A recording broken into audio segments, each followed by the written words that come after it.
Yellow, everyone, and welcome to another stream. I hope you guys are doing well today. I'm doing just fine. Oh, actually, before I forget, let me turn on my lights because it is dark in here, and I always forget to turn them on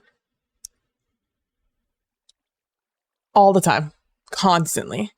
As you can see, we're in the creative world at the moment, because I was checking some stuff out. I was, checking out if there was anything I could do here to kind of promote, not use a Hopper minecart. I'm not the biggest fan of Hopper minecart, but, of all the things I tested out, none of them were great. So, turns out that medium-sized magma cubes are almost exactly a block tall, if not exactly a block tall. So, if I drop this a block by even a minute amount, they don't get stuck in the...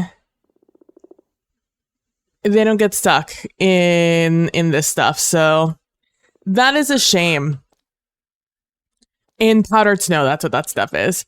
So the next thing I need to check out is apparently there's been a change with magma cubes in the latest patch in 1.21. I actually have no idea what I'm in. Am I in 1.21? I am in 1.21. That would actually explain some compatibility issues I've had in the past as of recent. So the mod pack that I'm using with Kalino for 100 Days of Horror starting next week, we are using a mod pack that's in 1.20.1. So as I've been making sure that I'm installing everything correctly, that is one of the things that has been stuck in my mind. God, I wish that build weren't so complicated to finish. It is, I really like it. What I'm trying to do is basically, I want to, I don't want this to be conical. I want it to smush in kind of in the way that when you take like a roll of paper towels and you twist it, and how it like distorts in such a way that it becomes like a flattened swirl. That's kind of what I want with that build. And to this day, I still have not been able to like sit down and really process how to do that. One day. Again, this world that I'm existing in for this playthrough is what I want to be like my everything world. It's the world that exists. This isn't even, huh?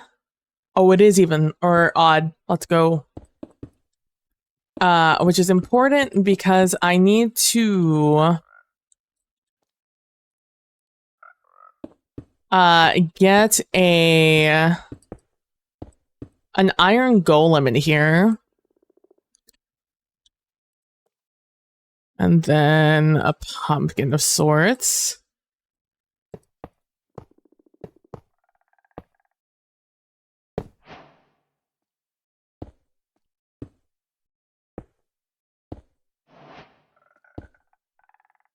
All right, now we are 1, 2, only 2 blocks off. I'm sure that's not going to be any issue.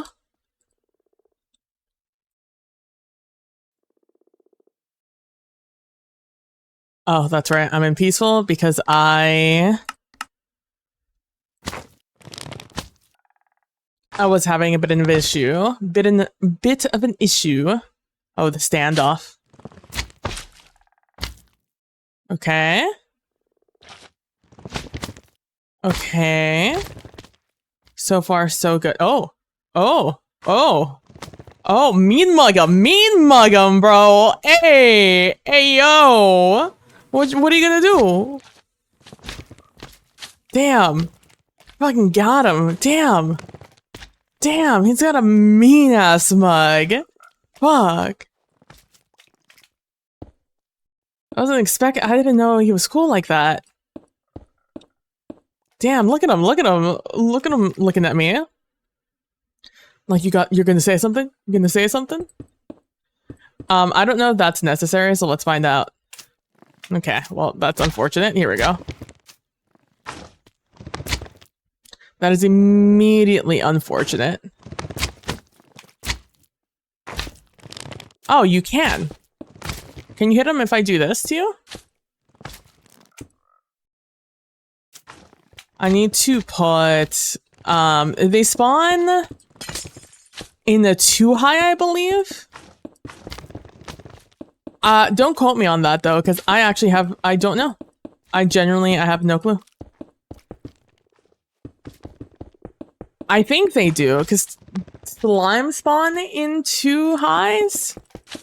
Yeah, I know, bro. Okay, immediately. Up high. Down low.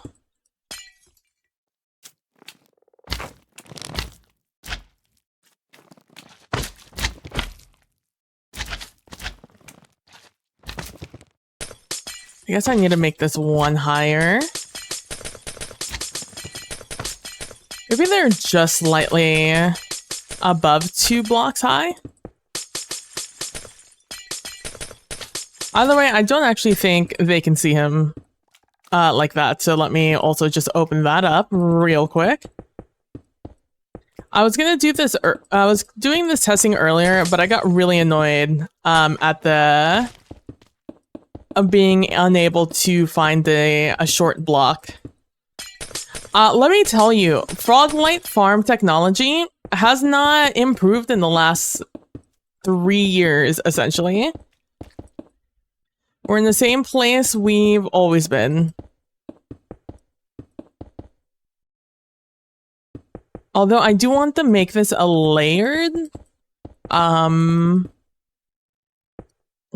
so we'll find out how this works out.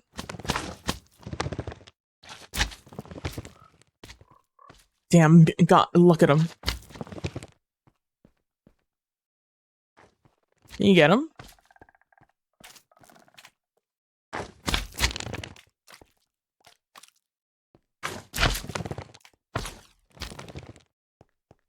Okay, you can get him. I wonder... Oh, sorry, bud. Sorry, bud.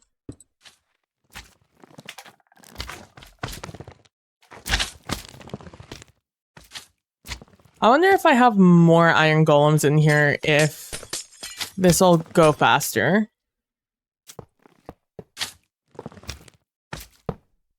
You think he falls in? No. Wishful thinking.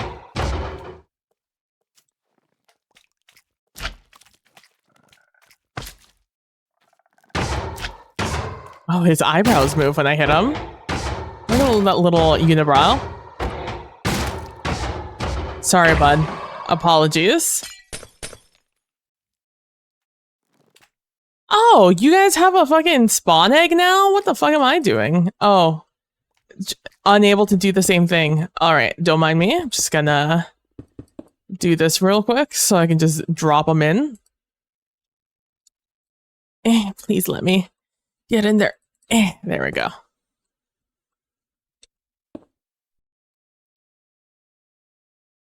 I wonder if this will improve any rates. I'm gonna assume that's 8. I was not counting, so this is where we continue with our wishful thinking. I saw some post complaining about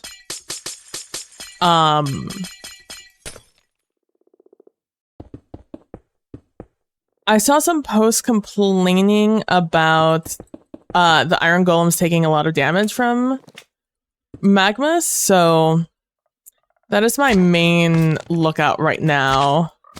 Can I get a big boy to spawn in? There we go.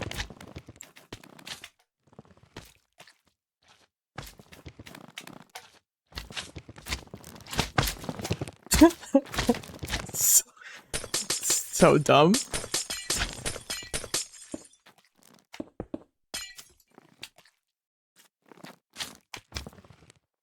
They're slow going though.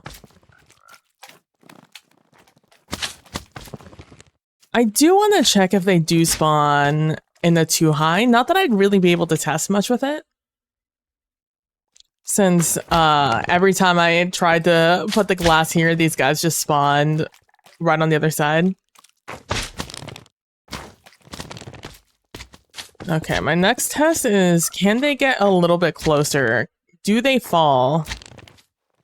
That's what I was concerned about. Wow! AoE attack? The more you know. Okay, so they do need to be 3 blocks away, it looks like. Are we 3 blocks away in each corner? Or in each side? Each corner, what am I talking about? Okay. I'm not truly satisfied with how slowly they're moving. Damn, look at these guys. Only 2 of them and they're popping off. I had a little, from moving, like, changing up these blocks so much, I did a lot of experiments with blocks. I lost most of the frogs in here. And genuinely, there might still be frogs somewhere around here. I did try and get rid of as many of them as I possibly could, but, you know, success rates may vary. All right, okay. What do I have here? 1, 2, 3, 4. Maybe I do 5 wide? I don't know if it would be more ideal to have this be a bigger or smaller platform. I don't know where Basalt Delta is in my Nether, so I can't test it in the Nether. I'm gonna have to test rates or shapes in the actual world when we get there. Oh, he didn't die that time. And these guys can't reach him right now. Can send that man to the moon. All right, so ideally, we also, I know I just made this all out of glass.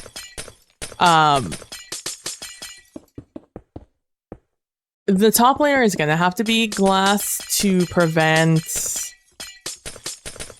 gas from spawning. Not that I think gas can spawn, but if anything, at least I want the big slimes to not jump on top of the iron golem. So if anything else, that's our go-to. But yeah, so the technology, this Froglight technology has not really improved in since 119. Nothing, I guess nothing has really changed aside from, again, I believe I say I believe, I read it in like a comment under a video that magmas now have a higher reach or a longer reach. So I don't know. But the video I watched that was about this farm with the highest rates was from a guy, and he built the farm in the last like 30 seconds of his video. The video was like 20 minutes long, and it was in the last maybe minute that he actually built the farm. So I just straight up really didn't watch it. NGL. I wonder if it matters what level I do it on. I guess it would have to, huh?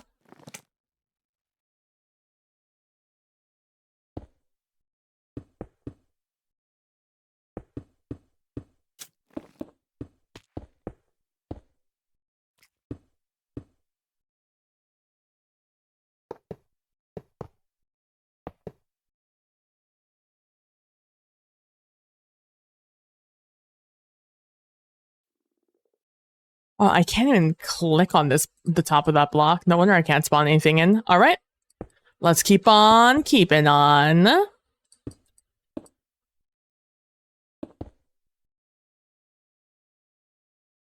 Three, four, five, six, seven, eight. So far, I've not seen a real improvement to having more than one here, except maybe just, oops, sorry, redundancy. So these guys don't, if they do end up dying off, they don't like, you know, I don't just have guys there for ready.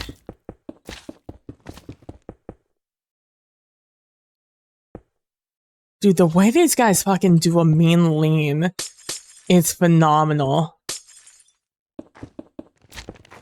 Again, I'm gonna place blocks too high when I build this in, because this is fairly basic. This isn't like a difficult farm to build.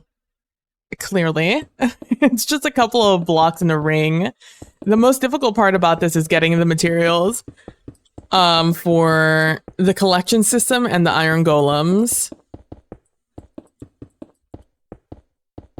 But if I only go with one iron golem, then, you know, it becomes less of an issue. But because the magma cubes just phase through the glass here when I spawn them in with the fucking egg, I am instead going to just make this 3 high for now. Just so they don't bounce out of the pen.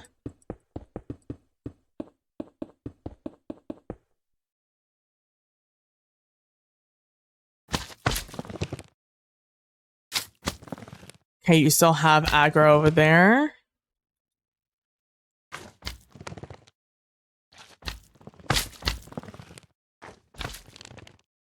Oh, the way they all spun over.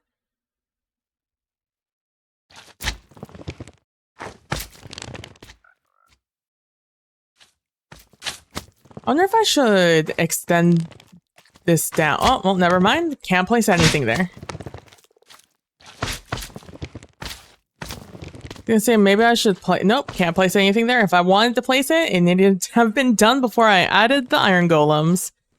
Good to know. So far, not an issue, but what if I just start overloading this with what would be probably the spawn rates on the top of the nether?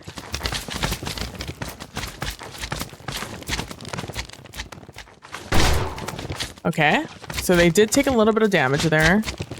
These guys did jump up there. Okay, they took a little bit more damage again.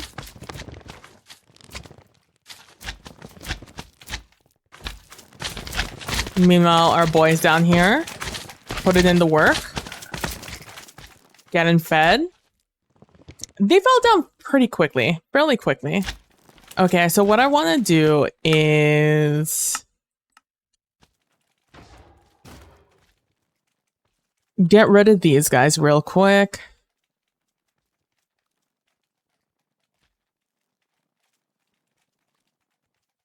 Because, oh, are the books not there anymore?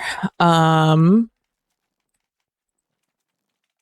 sweeping edge is the real other one I want here.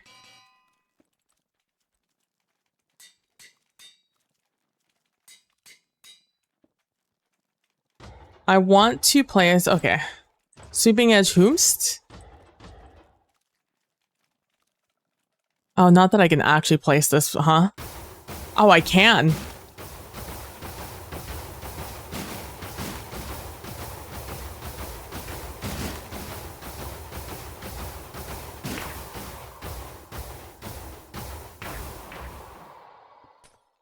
All right. So what I want to do is I want to place this here and see if that will prevent the slimes from climbing into the cage.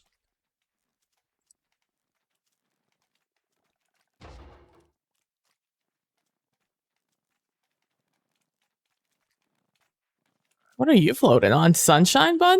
Oh, you're floating on top of this. I see. Mmm.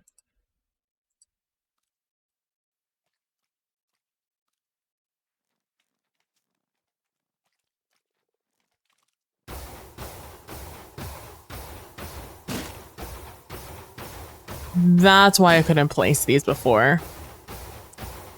I see. Okay. Because they're going to stand on it and they're going to get taller because they're wider than one block. They are 3 blocks tall? Yeah, you are 3 blocks tall. So if I can't put you here...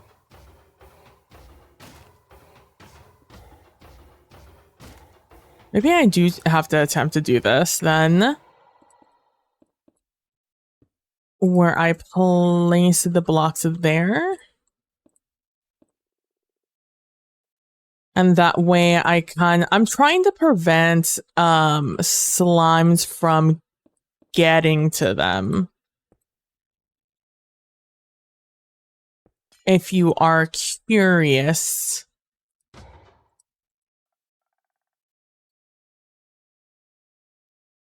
What I'm trying to accomplish here.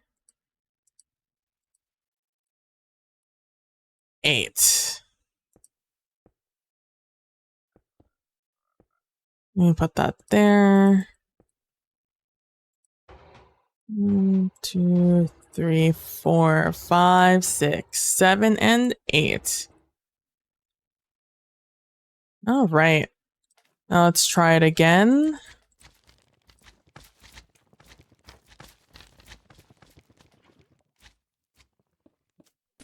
It's fine. We stopped it.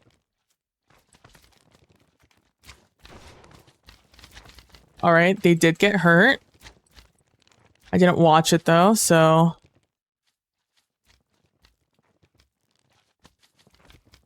Now we know it doesn't prevent them from getting hurt.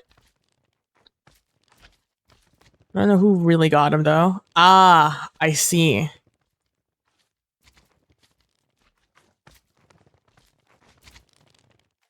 Well, this is technically the final layer, right? So... What if I place this on top of the final layer? I wonder if that will prevent that from happening.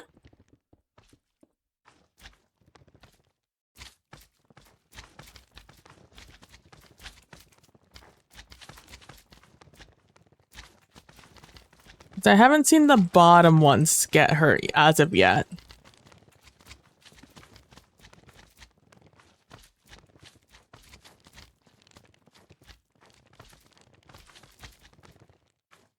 I guess the other thing about having multiple golems here is that they can target different guys. Though I don't, it just speeds up the process, but I don't necessarily need them to, oh.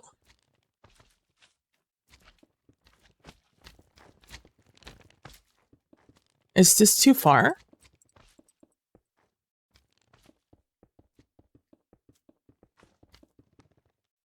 I know there's a range to these guys being aggroed to iron golems, but I thought it was larger than this.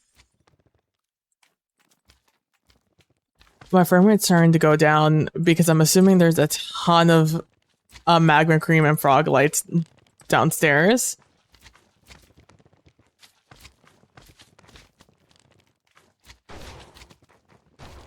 Oh, they took damage there. Okay.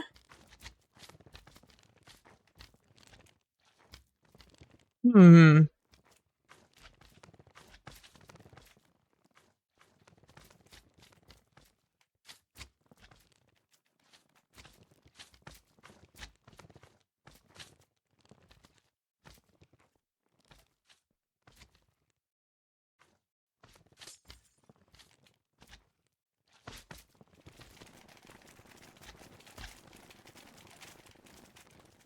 So not enough frogs to deal with all the little ones, I guess.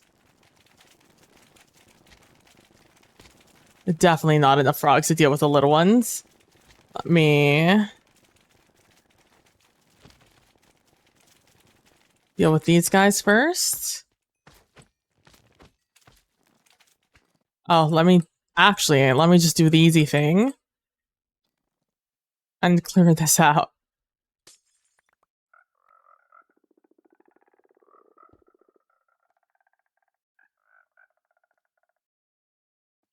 All right, back up top. I also saw that the checker pattern is no longer ideal for these. Don't know why, but that's what the internet said, so I'm just gonna believe them. Okay, so the other thing I can do is I can make this wider.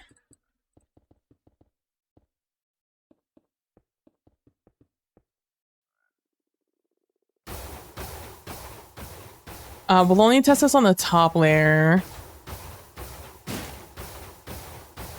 Because I'm not willing to make this a bigger funnel at the moment.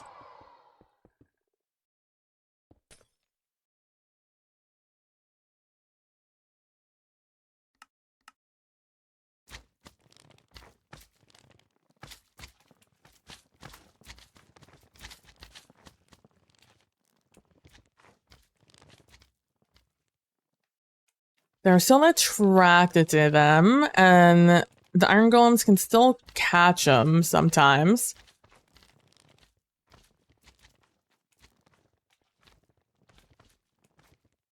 Okay, so far this is seeming a little safer.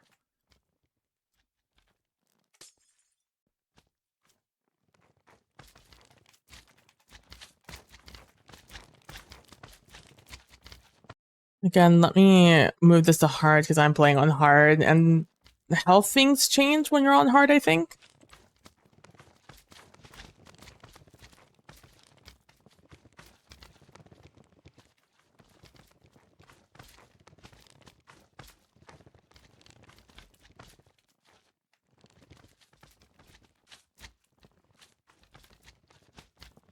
Okay, so far, what is this? 4 blocks? 1, 2, 3, 4. Yeah, 4 blocks away seems to be working pretty well.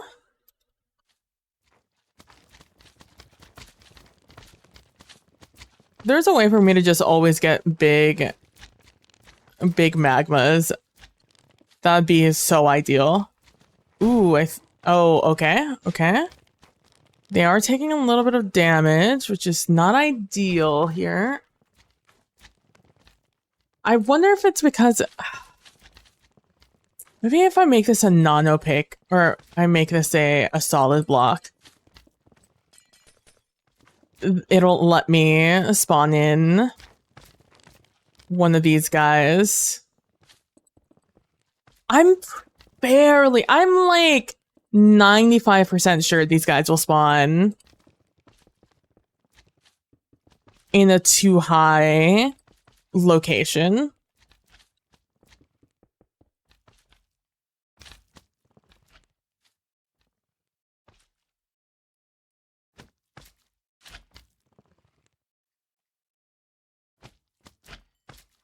Maybe they don't. Maybe, I mean, I can always half slab. Half slab is also another option here. Hey, call me Rob. I just joined and I was like, how did she build this in the overworld to notice the test world? Yeah. I'm like creative testing world. But will the golem see them with a too high roof? That's true.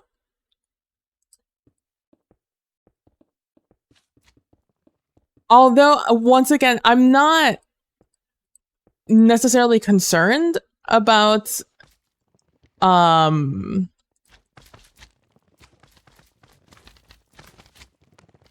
I probably shouldn't have done that over here. It does appear they are kind of uninterested in these guys. Oh, sorry, little guy. They're not nearly as aggressive. All right, let me try slab here.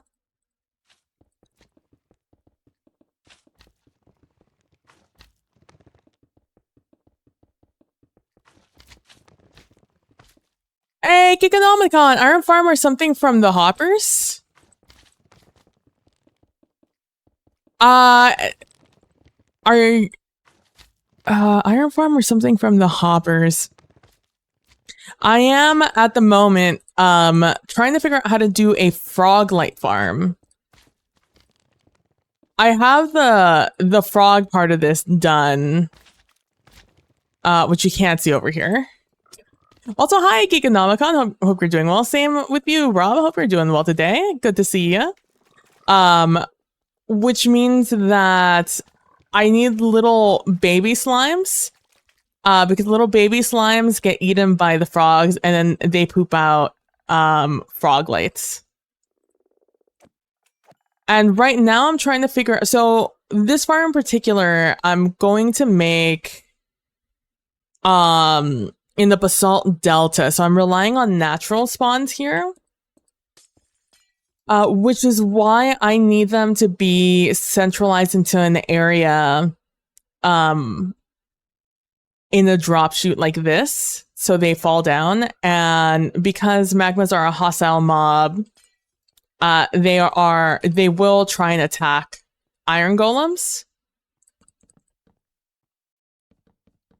And that is what I'm experimenting with right now. But it's good to see you, Giganomicon. Hope everything's well with you.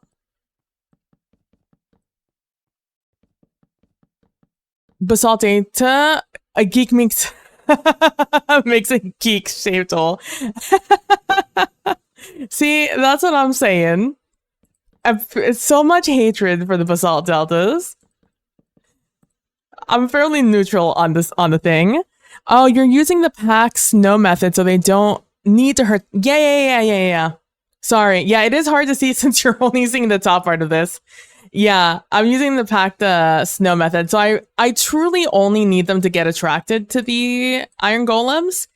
It is just nice that they attack the big slimes, so it takes a little less time for slimes to die, because again, because this is a natural spawn farm,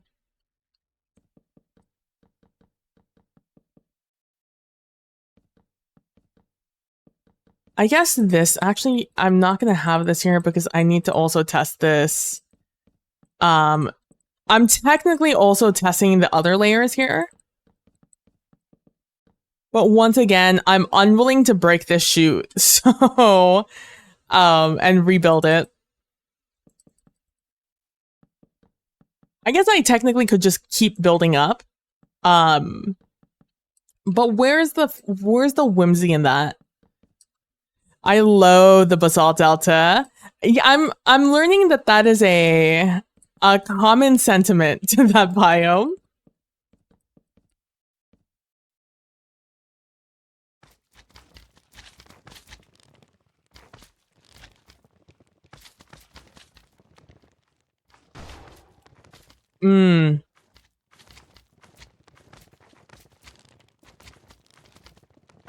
And if we've learned anything, is that they still take damage here.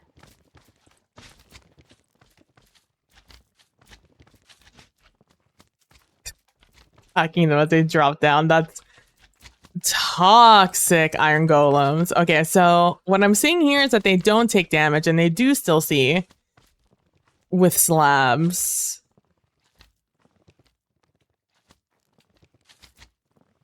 Oh, but you don't see them if I do this.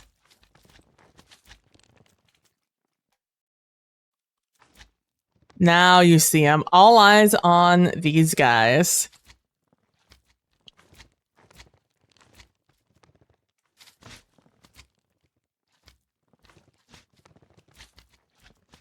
I'm also trying to pay attention that if they do take damage, they're taking damage from the slimes up top and not the slimes getting stuck down below. I should probably just throw a guy here so he can bait these guys. Can I offer? Yeah, absolutely. No. Rob, please backseat me. Absolutely. And I wouldn't consider it backseating. This is definitely a, if you have a possible solution, please let me know.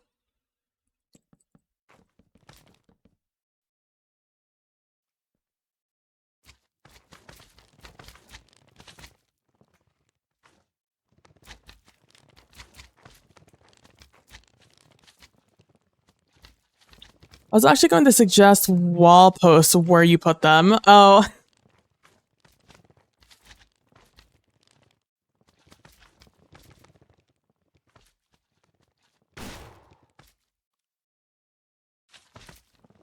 It's just that they come from the edge. I guess they get a good amount of air.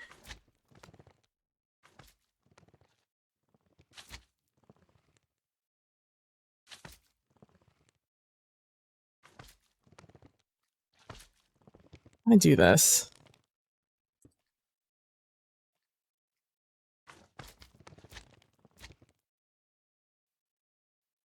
I'm just afraid of the falling slimes getting stuck here. Let me do it on this guy. Let me do it to him. God, these guys in mean mug so hard. Beat you to it. Let me actually finish putting the slabs up here.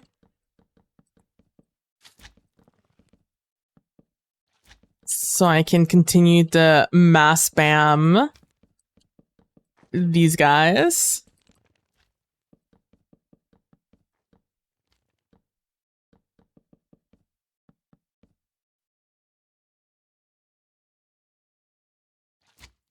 This guy has zero interest in these guys now, so I guess you can't see him.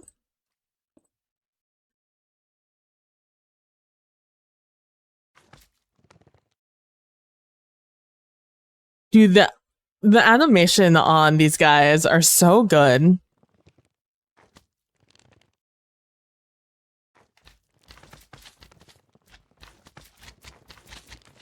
Am I in the same? Wait, hold on. 2, 3, 4. 1, 2, 3, 4.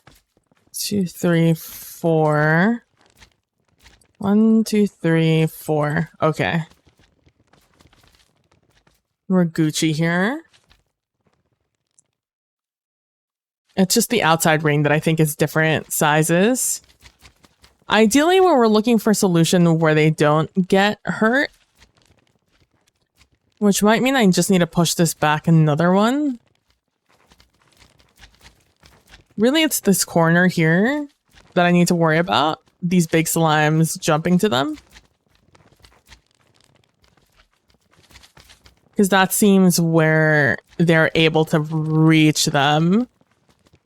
At first glance, at least.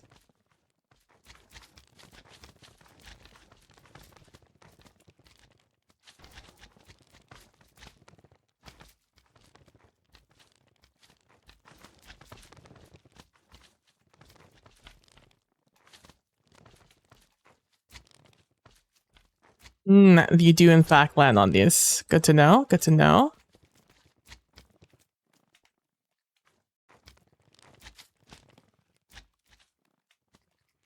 It didn't feel like you were damaging this guy.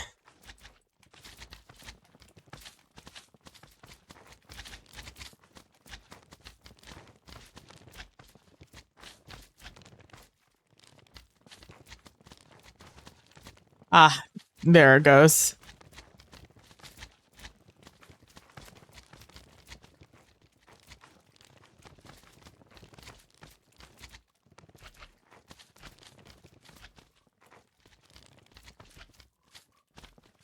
Surprisingly, not very often they fall on it. I'm gonna have to go into peaceful here soon. So I can get rid of all the entities downstairs. Now I had to see mine. I surrounded the golems with iron bars. That was with a 3 high roof. Ah.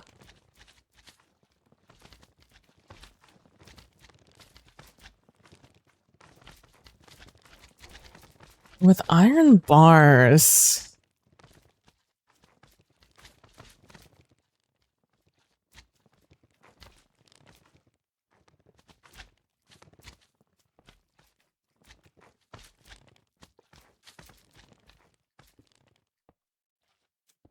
Like this? Like a little cagey cage?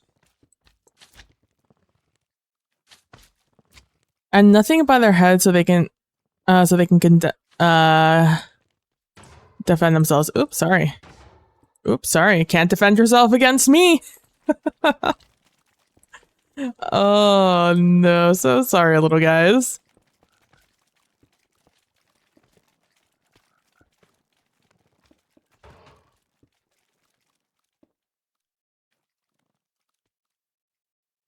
Let me just really quickly do one of these.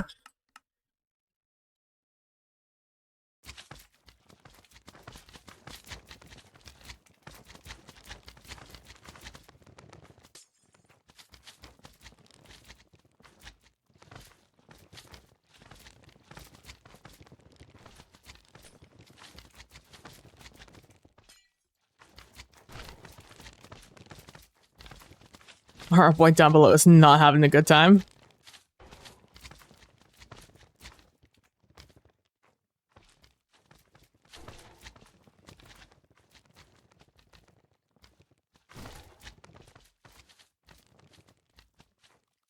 I'm gonna build another layer.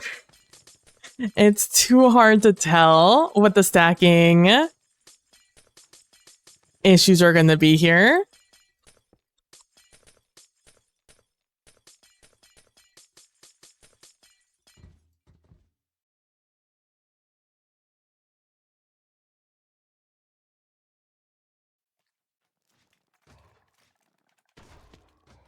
Well, I'll be honest with you, was not expecting that. Hey, bud, you wanna... The answer is no, he does not wanna. That was interesting.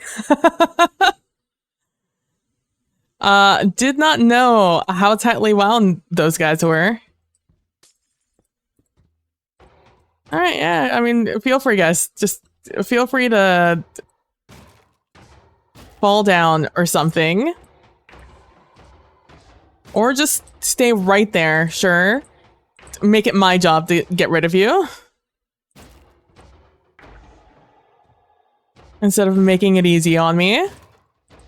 Alas, I can't just hit peaceful and get rid of these guys.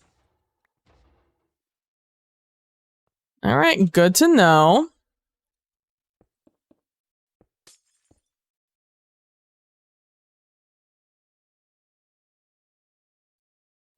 You know, I'll worry about how stacking them is gonna work in the future.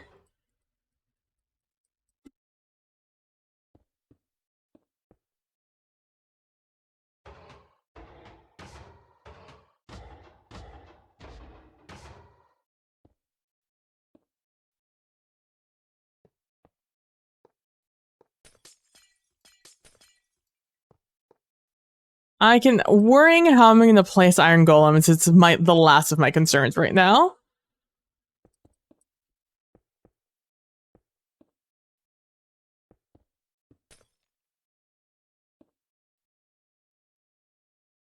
All right. Let's make that there.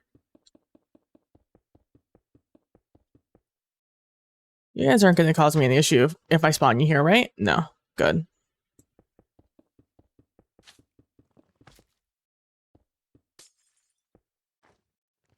Just going to create a little barrier around the edge so I don't have to chase these guys all over the place. And I'll go back to a 3 high on this one.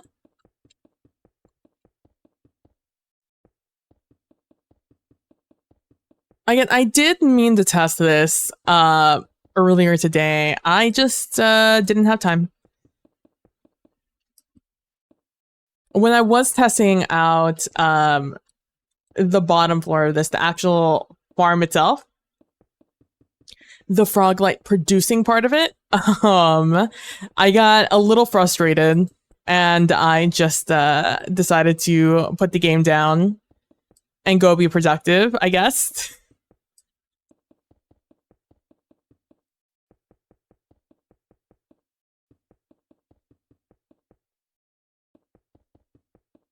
Just, you know, I'm making this all out of glass so I can see. That is my main motivation here, is just being able to see.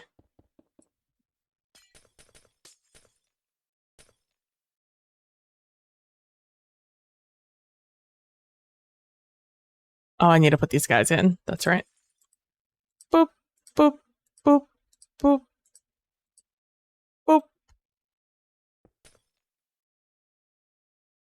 I don't think they can walk out, but I'm just gonna do that just to be careful. Dude, our poor guy in the bottom has gotten effing wrecked.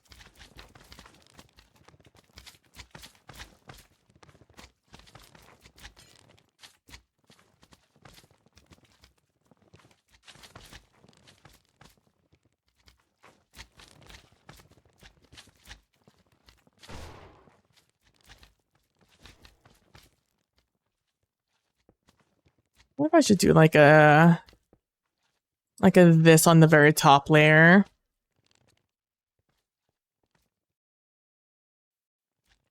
To try and prevent that sort of thing from happening.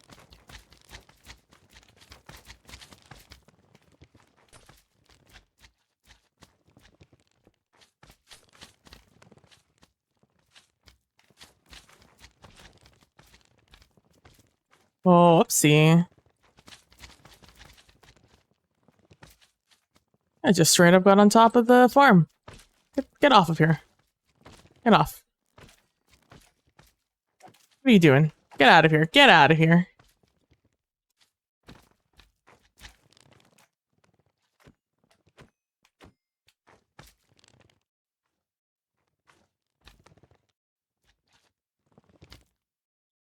Okay, because this is what I'm doing for the top floor.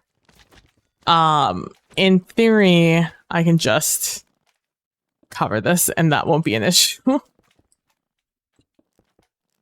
I didn't think they were going to be so motivated to jump off of the...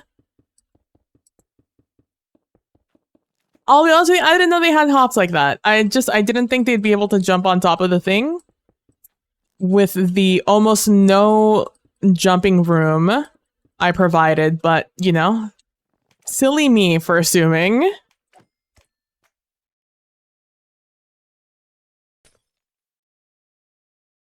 These boys high on the leaps. I know, I've been just shocked at how tall things can leap in this game recently. First frogs, now the magma cubes. Who would have known? Definitely not me.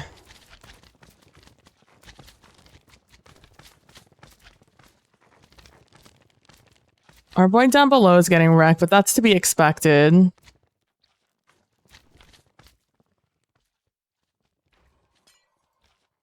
Oh, they got him. R.I.P. Never forget.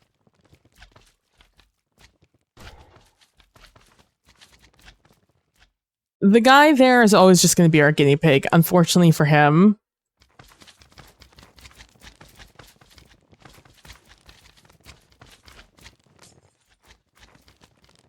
We're interested in seeing if these guys get hit here.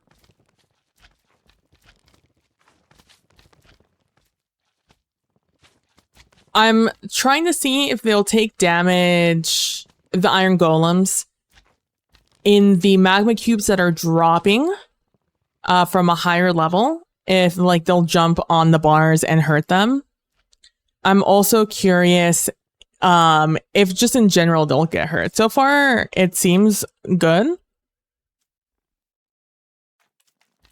But we'll do several tests here just to confirm. Because any amount of damage is just going to stack in general.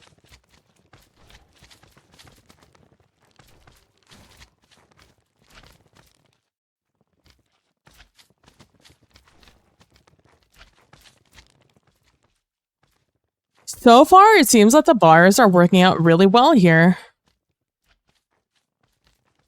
Maybe chains on all four sides of the golem down below, so it doesn't get hurt here in the test world. I'm all right with it, with him getting hurt. Like I said, he's just getting hurt by the virtue that they are one closer to him. There are 3 blocks closer to him than the guys up here.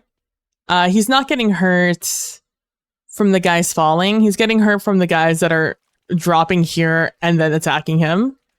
because we've discovered that 3 blocks is too close. 3 blocks is too close. We need 4 blocks of space. No, no, no. It's just because I refuse to make this bigger.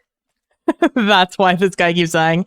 I only put him down here so they'll, during this experimentation, so they'll jump off and they won't keep trying to attack my guys up here. That's the only reason. I appreciate the looking out though, because that would definitely be quite an issue.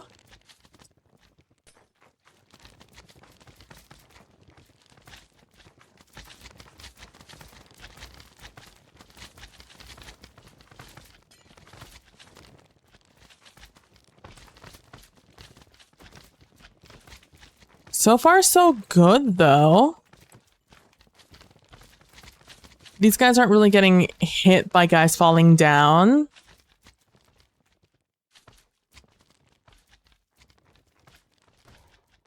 And giving these guys this much leeway has worked out pretty well. Let's do one more big test here.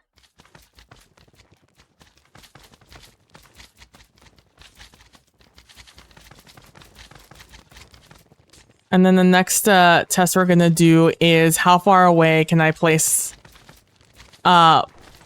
these blocks before they cannot see these iron golems. Oh, these little babies are causing me a little bit of lag. That's fine.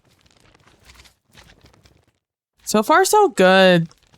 Good call on the iron bars. I didn't realize that iron bars and walls had different properties. I thought they were just same thing, different looks.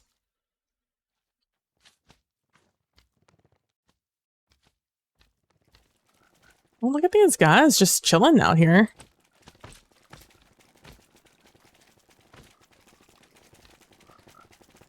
Dude, my frogs are doing their best, but there's only so much they can do here. Let's just throw this one piece. We'll get rid of all of them.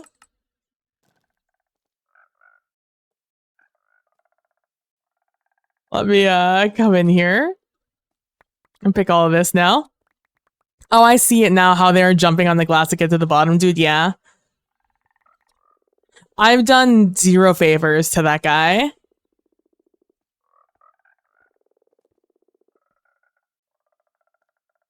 Okay. That's most, if not all of the blocks. There we go. All right, next test here is how far away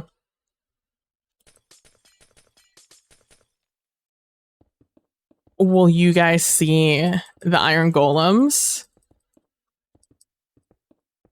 And then the how much is it worth it to get you guys 1, 2, 3, 4, 5, 6, 7? Because they're pretty slow moving. Not gonna lie to you.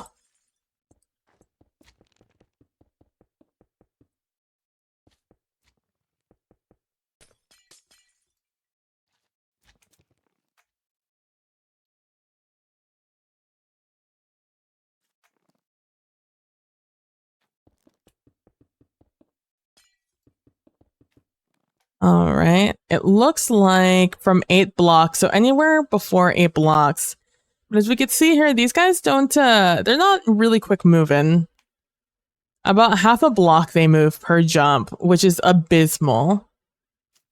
1, 2, 3, 4. 1, 2, 3, 4, 5. Let's put a barrier here to see if 5 feels good here.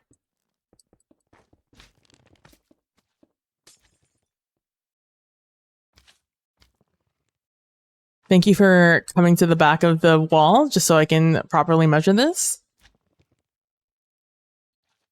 Wow, even these guys don't move that far. They move a block, but even then.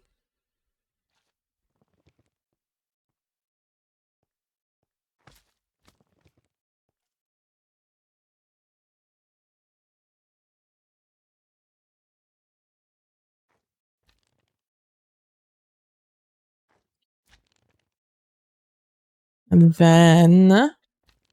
Nope, still didn't drop off. I'm doing 5 here.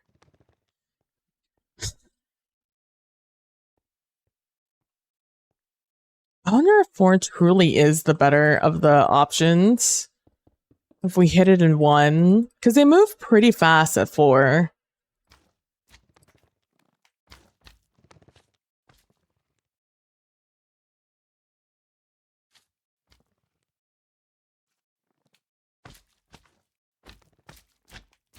Get out of the block, thank you.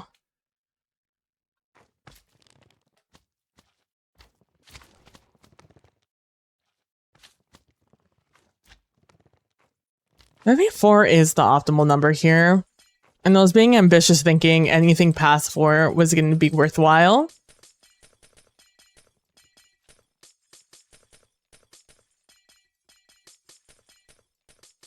I just don't know what that means for spawn spaces. If that just means I'm going to have to do, like, is it more worthwhile that they move faster and die faster because of it?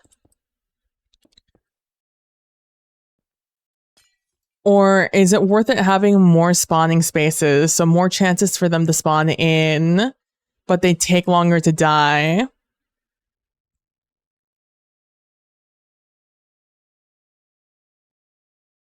Minus the little guys, each dude produces what, like 2 to 8 small ones that get eaten by frogs. So maybe the slow moving will help the... Oh, that's true. I guess that's the other thing I need to test out. I need to see how well these guys keep up. Let me... Oh, where's... Here.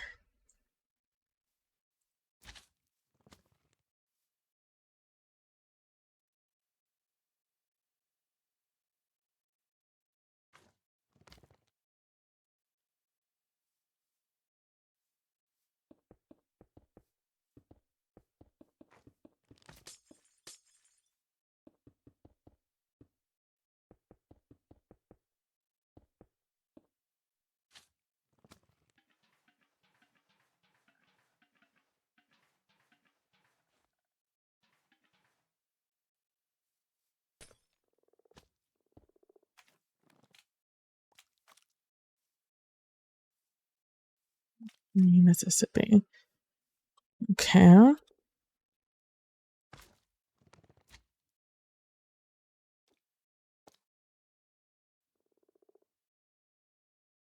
Oh, you do... Mississippi 2, Mississippi 3, Mississippi 4, Mississippi 5, Mississippi 6, Mississippi 7, Mississippi 8, Mississippi. I was probably going a little faster, so that's probably 9 seconds for 4 of them. So maybe like a second and a half per little guy. So 4, 5, 6, B2, Mississippi 3, Mississippi 4, Mississippi 5, Mississippi 6, Mississippi 7, Mississippi. Okay, so on average, it's going to take...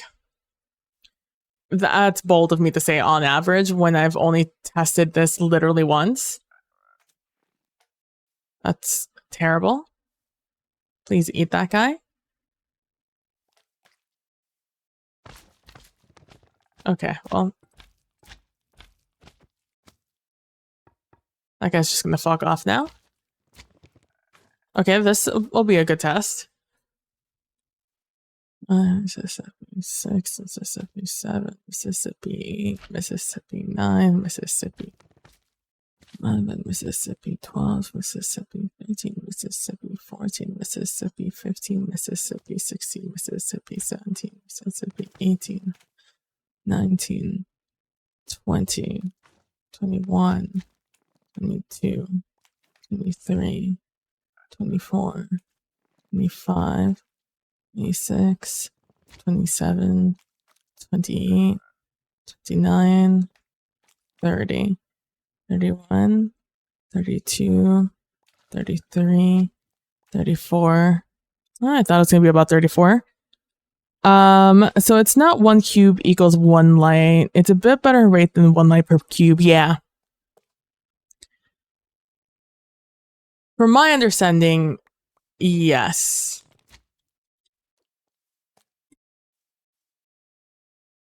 Okay. Oh, it's such a cute little animation. Okay, let me kill this guy out here before he makes me lose my mind. So that was about 30 some seconds with only one guy to get a big guy. So let me place another boy down here.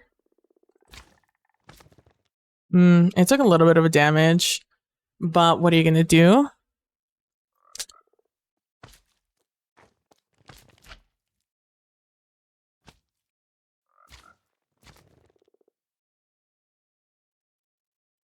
Mm, 18, 19, 20, 1, 2, 3, 4, 25, 26, 27, 28. Okay, so we shave off a good bit of time on that. Let's test this again, and hopefully we don't immediately take damage.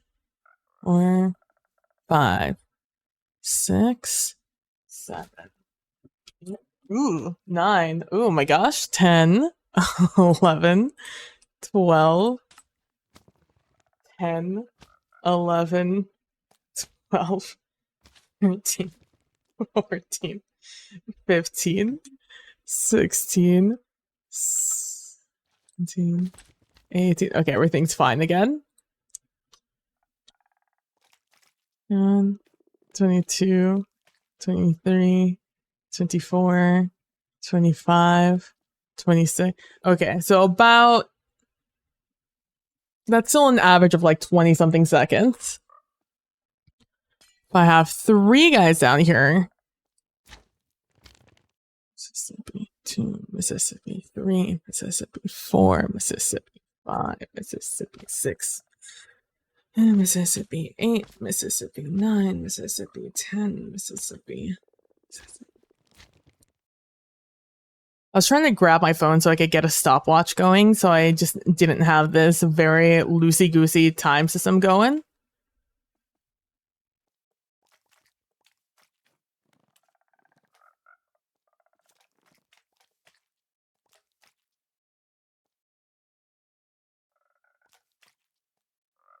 That was actually a very poor showing on the frog's part. Alright, I have the stopwatch going. I'm looking at it, and this will give me a good opportunity to see how long it takes this guy to die. So 13 seconds for the big guy to become small guys.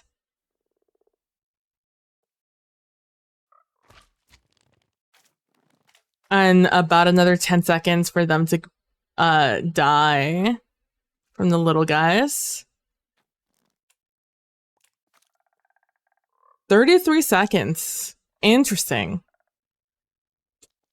Let me... Hi. Sorry.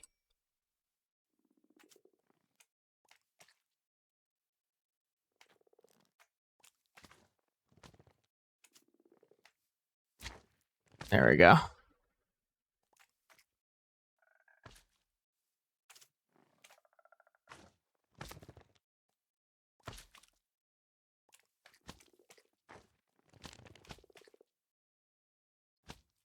Luckily, I know it takes 13 seconds for the big guy to die, so I can just start the stopwatch at 13. Or start it when the big guys die.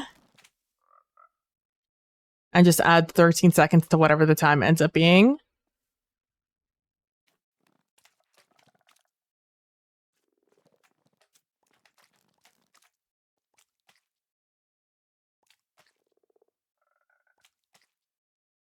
Ooh, 13 plus 28. That is like 40 something seconds, right?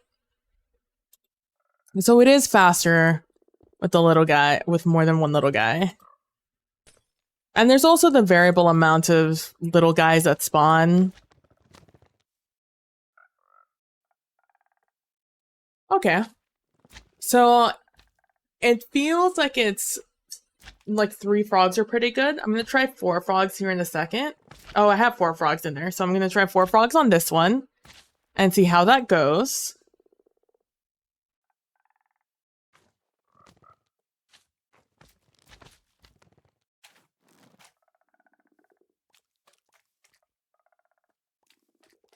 Because I also have to deal with the fact that they seem to be like a little bit disinterested in what's happening.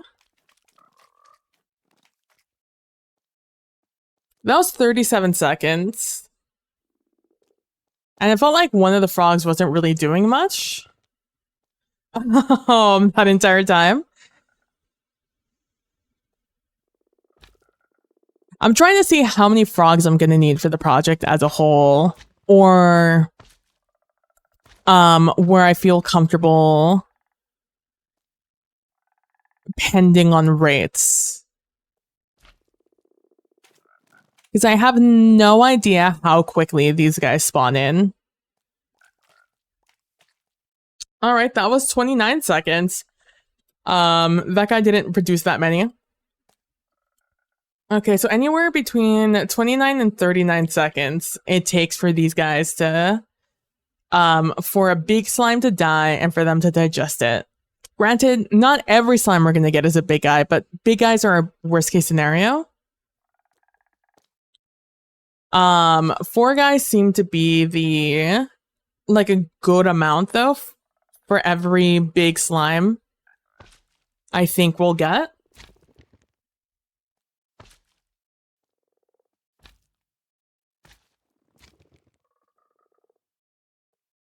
So we only got 2 little guys this time. Oh, did you see that guy? He like slicked them.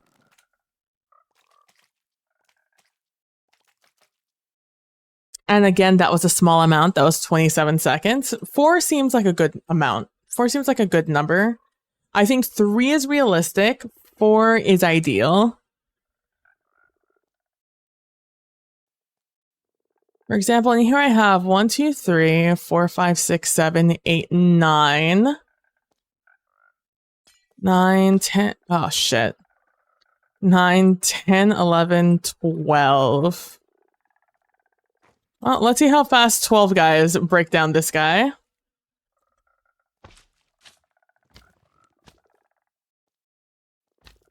Okay, he died. Starting the stopwatch. We have 4. Okay, so this is worst case scenario. We got the max amount here.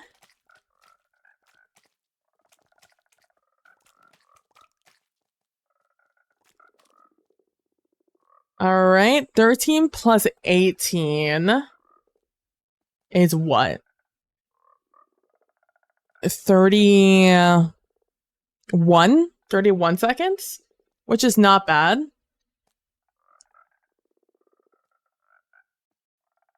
For one guy. But also not like it's like maybe 5-6 seconds faster for such a big spawn there.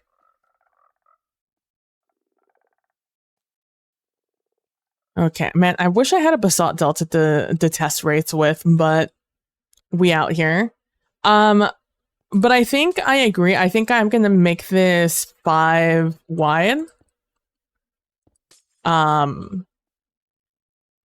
see how that works. I think I'll make it 4 wide to start with, since it's easier to expand than it is to break blocks. Actually, technically, I think it's faster to break blocks and place them, but like, it is what it is. Also, don't think it matters how many iron golems I have up here. Again, I think just how many I have in a little slot helps with breaking down the big guys, which means I save 13 seconds on them dying down here. That's the one thing I gain here. And that means, how big is this hole going to need to be? 1, 2, 3, 4, 5, 6, 7, 8, 9, 10, 11, 12, 1, 3, 4, 5, 6, 7, 8, 9, 10, 11. Yep, it's an 11 by 11 then. Shoot, I'm going to need to make... That's a lot of powdered snow. That's a lot of powdered snow. What is that, 121? Oh, one of my apps changed on my phone. Changed their... Yeah, it's 121. Change your icons, and I was like, what is this? All right. So overall, we're as anticipated, I'm just gonna need a bunch of... I'm going to need a lot of blocks and powdered snow. And possibly frogs. I have 12 in here. You know, let's try and make like a realistic amount of slime spawn. I would say that's a realistic spawn at max. Oh, that guy took damage.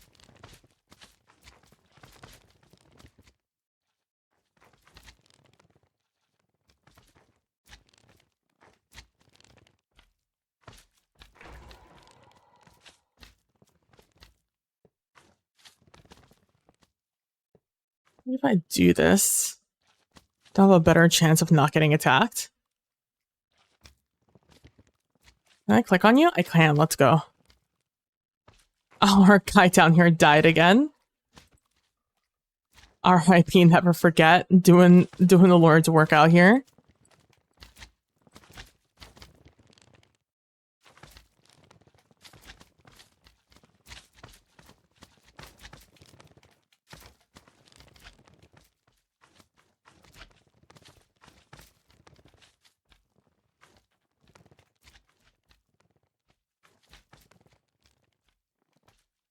It doesn't seem to be affecting anything negatively, at least.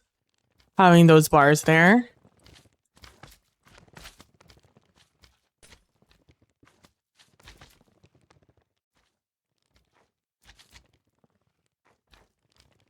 God bless bottom golem.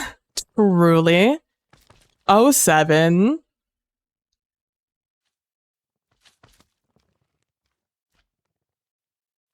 I think that's a fair amount, and they are immediately overwhelmed down here. That's 13, 14, 15, 16, 17, 18, 19, 20, 21, 22, 23, 24. Okay.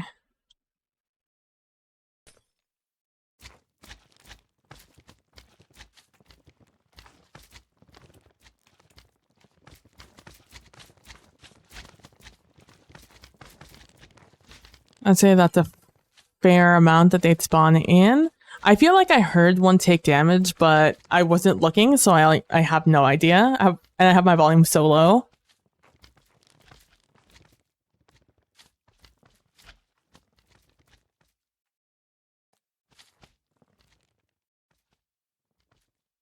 Okay, those seem fine.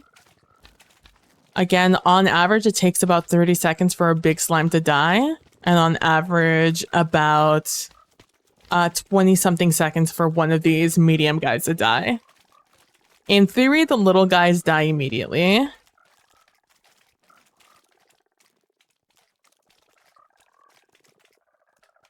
I said 24, right? 4, 5, 26, 27, 28, 29, 30, 31, 32. Okay. I'm doing real loosey-goosey math here. 3, 4, 5, 6. Yeah, take your time. Enjoy your BRB. Ooh, that's, oh god.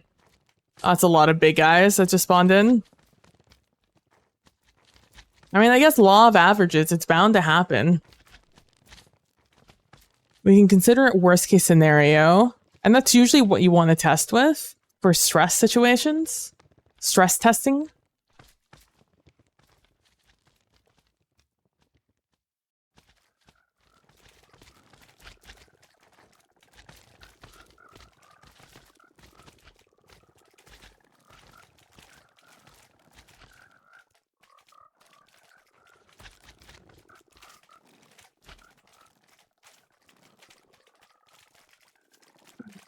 Six, 7, 8, 9, 10. Another batch of guys. It might need to be like maybe 40 down here. 32, 33, 34, 35, 36, 37, 38, 39, 40. Okay, last final test, and then we'll head back into the world. I'm trying to mimic like a pack spawn, but I actually have no idea what the pack spawning rules on magma cubes are.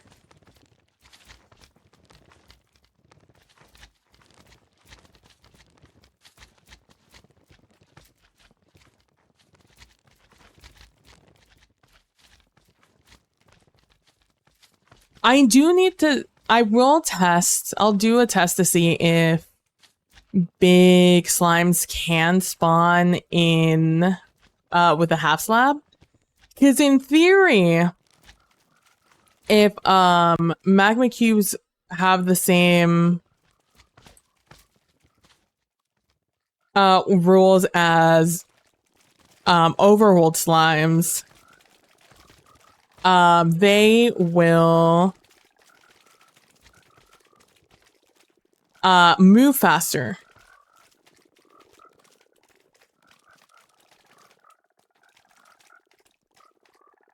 They definitely kill them a lot faster with 40, so 40 may be a sweet spot.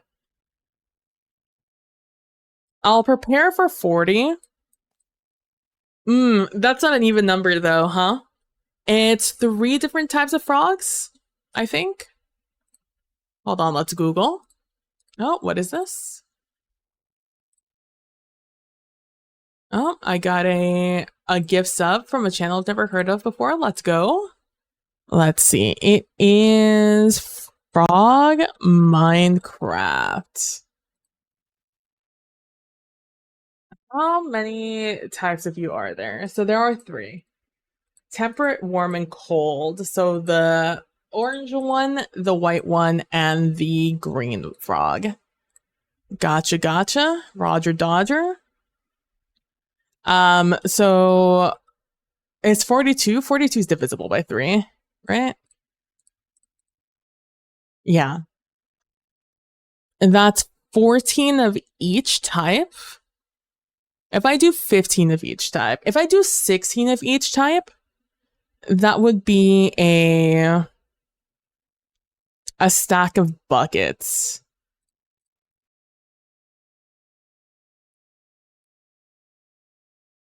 So no, 16 times 3 is 48. I mean, more is never bad, except for lag reasons.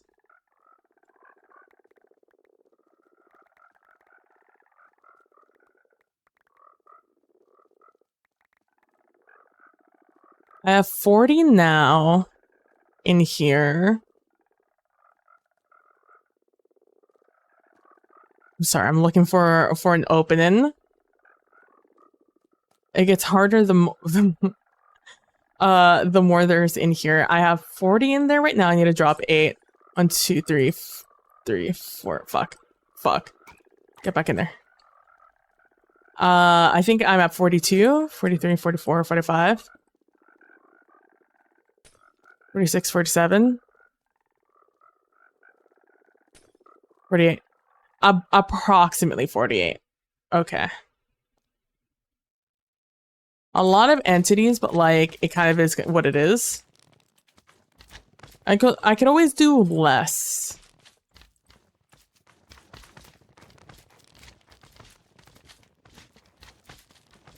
It is just an amount. This seems like a realistic amount of slimes I could probably expect to be spawning at once. Arguably.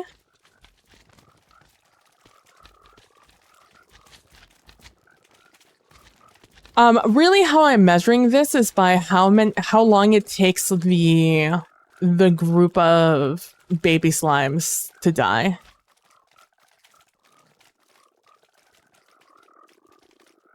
It seems immediately. 48 might be worth it. Just maybe might be worth it. Having 8 golems in here doesn't seem that worth it. 4 maybe might be what I want to go for. 8 just might seem a little excessive. I don't feel like they're killing enough for me to justify. Like, I feel like they are looking at the same enemies at the same time, and that's not like the vibe. That's what we're not really vibing that.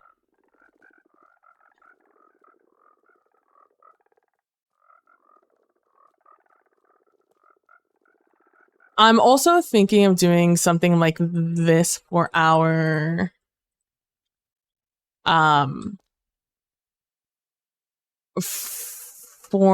collection system. It's this idea where you have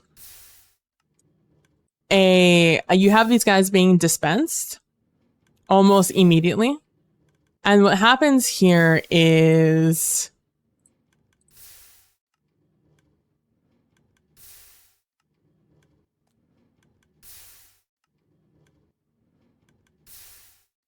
I just learned how to do that and my mind is blown.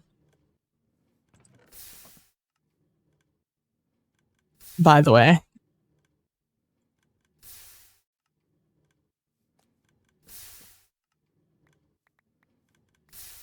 Let's do something like that. So the shtick of this is that whatever is inside these minecart chests immediately gets dispensed out,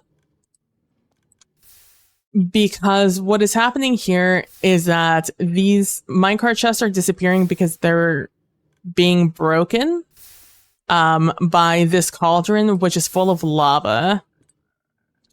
And so these minecart chests hit this amethyst cluster, which is just less than a full block, which means that they're dropping. And because this is also less than the block, it is being dropped, I guess, onto this cauldron with lava, and it's breaking. And all the items are... It happens so fast, you obviously can't tell. I hardly know the math on this. But they come up here, it falls down, it falls somehow onto this rail, and it's half on this rail, half on this cauldron full of lava as it falls down. It gets caught in this item hopper, our minecart with Harper. It gets thrown into this dropper and then thrown into this dispenser, and then it gets dispensed. And it happens almost immediately because we have detector rails that are activating every time these go over it. And that is being detected by an observer, or I guess observed by an observer. The signal is going into these note blocks, which is then going into another observer, which then tells the dropper, hey, move it. And all of this goes around And so the blocks immediately break and they fall out of that minecart with a hopper. And then they fall into a water stream that ends up in a hopper that starts eating all these items. I'm thinking of maybe doing this just because I've quite literally never seen this before. And also, apparently, you only need to stop this. You just need to power these no blocks, but you only need to power every third one. This is an Il Mango design, which is pretty crazy. Yeah, it's an interesting collection system. Welcome back, Rob. It is definitely overkill for what we have here. But, I do like the idea that it's quick to get back into the dispenser. That way, if ever I need to stop the system or whenever the system gets stopped,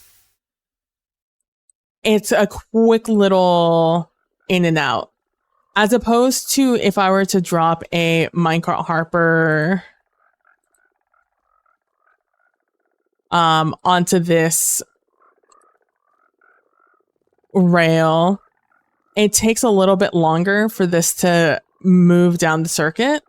Oh, and then I never put a block back here. I only thought about it.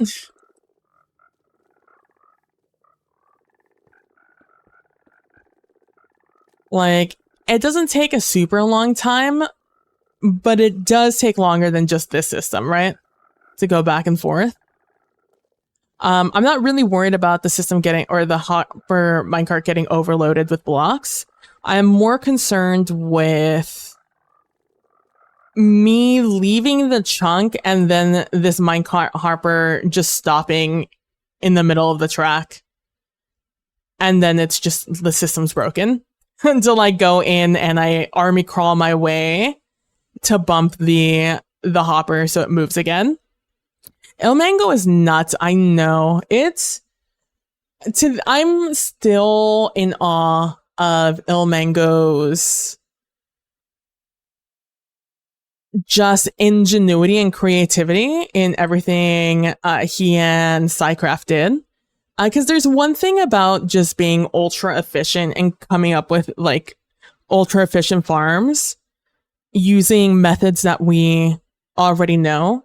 It's another to come up with completely new solutions to situations, not even problems, just I want this to be slightly faster. How can I do that? And then just kind of going nuts. It takes a certain amount of game knowledge and mechanics knowledge and code knowledge to even come up with some of these things. Oh my god, is that Kai? Oh my god, hello, hello, hello, hello.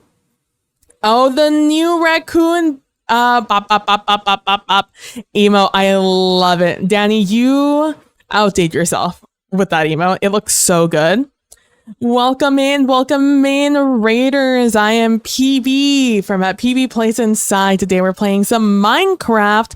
I'm trying to come up, I'm doing some experimenting for this farm. I'm going to be building in my real world here soon. And I'm just, currently I was just discussing kind of like what collection system I wanted to do. Very riveting things. Anyways, I'm PB. I am a variety streamer right now, kind of into Minecraft, kind of doing some TTRPG things. I use she, they pronouns, and I'm happy to see you guys. I write and go to sleep. Have a good one, Kai. Thanks so much for the raid. Sleep well. And I hope you enjoyed. I think you were playing Baldur's Gate. I hope everything went well. Hello, Cerulean Knight. Thank you so much for stopping by over Izzy. Hello, hello. Happy to see you too. Yeah. I hope everything is good, Danny. I hope all is good. For those of you who don't know, Danny is my, Danny has done our, what did I call it? The mango party is what it is right now. We did so many iterations of our little salacious mango, but you did mango. Have a great stream. Yeah, was BGG3 ruined by playing Overwatch at the end. Gonna install a game from Danny's PC. Dude, just play some, hey, just go to and play some Deadlock. Be a Deadlock girly. Don't put this on me, man. Play some Deadlock. It's like Overwatch, but like better, you know? In my humble hater heart opinion. I'm a Valve fangirl a little bit. It's great. You love Deadlock. It's so good. I'm a big enjoyer. I know I'm pretty good at Deadlock. See, maybe next time do some Deadlock. Overwatch his ass. Go to bed, Kai. You have the duties as a night stalker call to you. Don't be tired. Have a good night. Oh my god, that's such a good one also. That's such a good emote, Danny. Outstanding. Round of applause. It's so good. He's very mad. These work for him. I love both of them. The rage, the stare. Oh my god. I stuck the night. I am. You need a mapache with like more with just a slight more of a mask so you can have your own little Batman emote. Have a good night. Yeah, sleep well. Thanks for the raid. Thank you. But yeah, overall, I think I want to do some sort of like a collection system like that, just so I have an easy on-off system.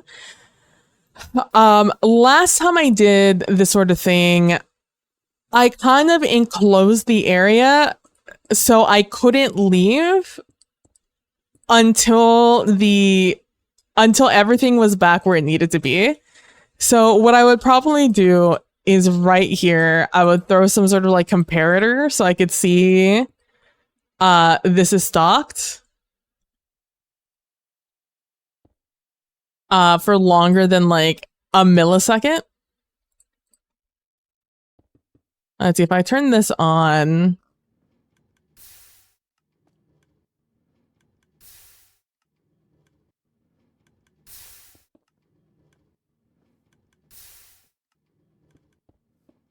If I do this with this, it does flicker. So there's some things in this game that are a quick little signal that doesn't do anything. It's such a weak ass signal that nothing ever happens.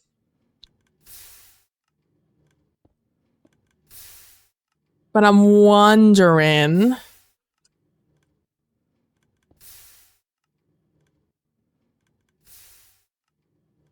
I'd find some sort of circuit. Nothing that comes to mind at the moment, but I'd get some sort of circuit here that this will have to be a long signal, not just a little pulse. And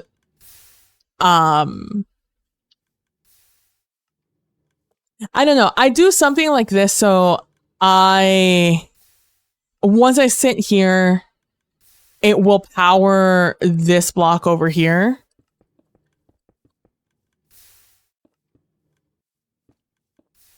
You know, I do some sort of stone pressure plate. I stand on it.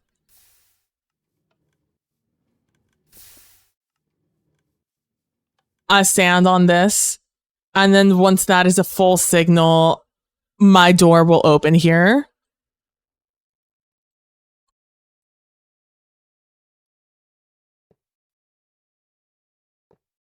Oh, actually, I'd probably do a piston door here.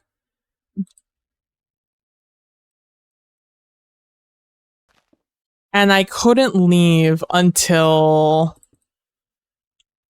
this said so, essentially. And then when I come back in, the collection system starts, right? That's what I did last time I did a Froglight farm. And the last time I did any farm, really, I try to do this just so I don't have to...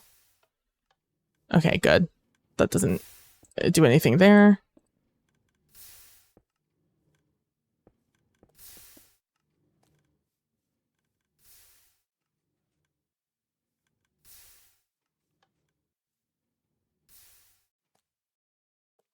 Oh, I'd have to flip. Hold on.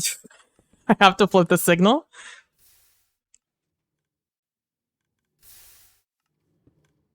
Maybe I do this instead. No, that still does the thing. Damn. Let me tell you how many times I've done this, and this weak X signal has really fucked me in the past. I forgot. This needs to be flipped.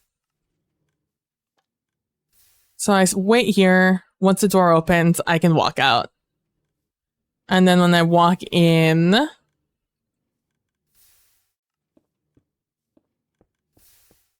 I walk in, it starts a system again or something. And I'll do something like that. That's like what the thingamabob I do there, right? All right, I think we have like a solid plan here. Let me just do that real quick. I'll do some sort of locking mechanism, kind of like what I did with the door. Although I don't think I did the door here. Did I do the door? No, I did not do the door in creative. I did that in...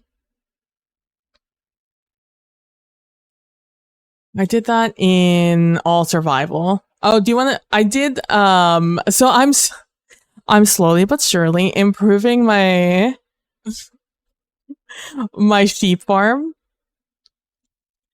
And so I did a little research today about how grass spreads.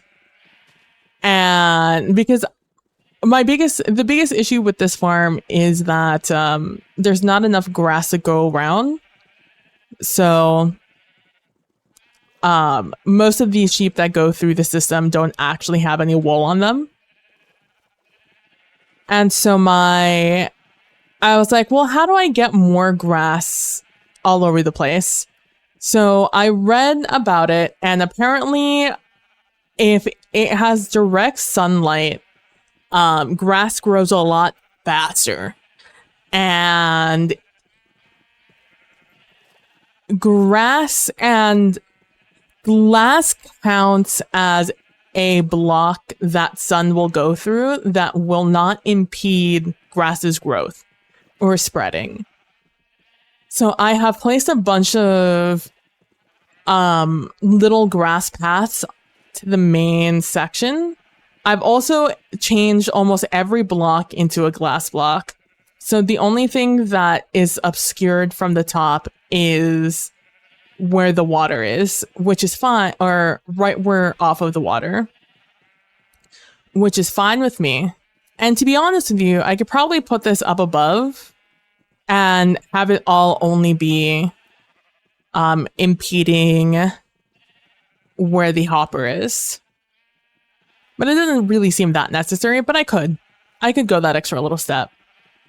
I've also placed a bunch of, as you can see, frog lights all over the place to have the light level be 9 or higher on every block inside this farm, because that is another requirement for grass to grow.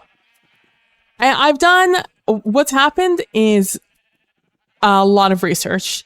When I should have been doing research on the Froglight farm, I was doing research here. But it brought me joy because this farm brings me a lot of joy. It's just so dumb. It's such a stupid farm, and I love that it works. Because the only thing that is moving these sheep around and dropping them into this water column, it's literally them just pushing each other off. And I created this farm because I noticed this behavior where they knock each other off. I don't remember what I was doing, but I was really annoyed that these stupid sheep kept knocking each other off a cliff or something. And I was like, you dumb motherfuckers, stop that. And then I was like, wait a second, what if I just made a farm where they all knock each other off? And it works. And that's the best and dumbest part about it. It's a very good farm because of that. And the only thing, again, is just getting them to eat the grass. But as you can see, it's pretty green despite it all. Now it's just waiting for them to eat the grass. And there's nothing I can do to convince them to eat the grass. They will do that whenever they want. Luckily, if they start the animation for eating grass and then they get knocked off, they'll still finish eating the grass, whether they're knocked off or not. Oh no. A little bit of wool got knocked off there. I wonder why. It shouldn't have. There's no real reason why it would have, unless it got enough speed. Oh no, even then. I don't know. Doesn't matter. That's what I did also today, is I just switched all those blocks to glass due to the little bit of research I did. Let me just go back here. Oh, I also tried to do a bunch of horse stores, and I didn't like any of them, so I've gone with good old-fashioned stringing and carpets to prevent them from walking out. Also, this is the, I did a lot of testing on blocks I'd like to mix for our house and for our floor here and our glass and then our aquarium, trying out a bunch of different glass. And how I ended up with this for the courtyard. I've been in here for a while. Oh my gosh. I didn't even show you guys this. So you know how I have the pufferfish door? So to get a fucking pufferfish to get into the position I needed it to, I needed to get the pufferfish into a minecart. And getting a pufferfish, it turns out getting a pufferfish into a minecart, not that fucking easy. So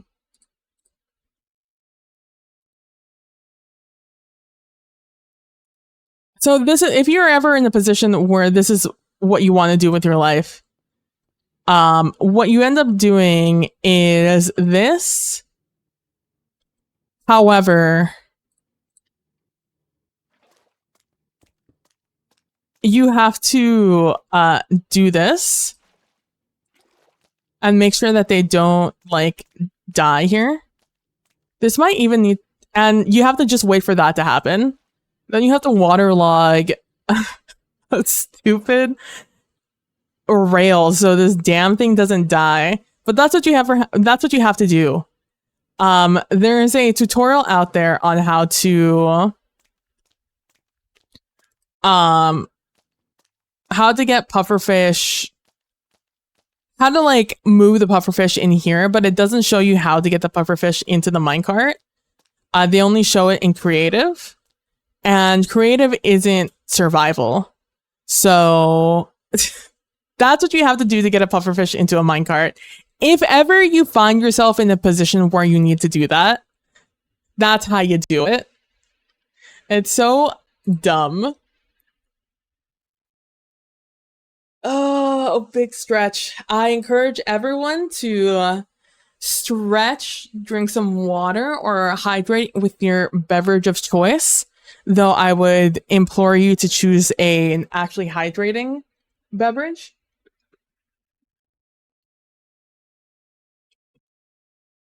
I'm a water girly, so I'm going to drink some water. I don't think I've always been a water girly, but in high school I was in marching band. And here in Texas, marching band is kind of like a big deal. So out here in the Texas sun, we were out here for like a month before school practicing on the asphalt. And okay, we only have 4. We only have 3.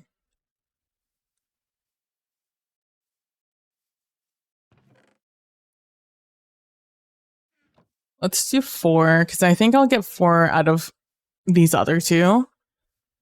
At the very least. Yeah.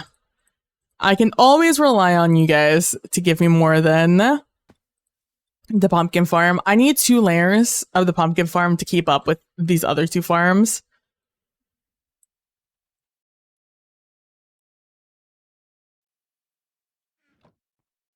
I wasn't keeping track, but I think that is what I need here. Let me tell you, one day I'll get this automated because I hate doing this. Crafting with eggs sucks, because you can only do them 16 at a time.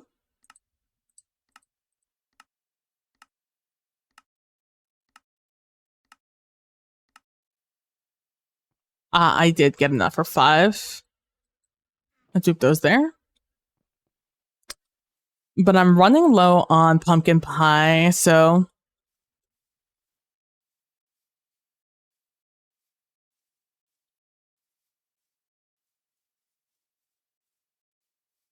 Boo, boo, boo, boo, boo, boo. Charge.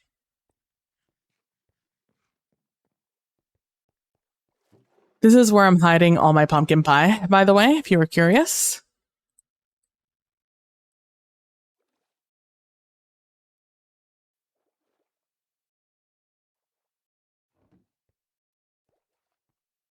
Okay, so let's go check out the Nether.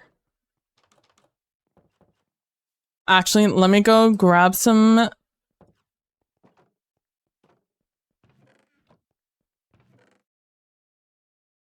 Okay, granted, I thought I had more than that when it came to torches. And I'm gonna need some blocks. Let's use netherrack, even though I don't trust it to keep me safe.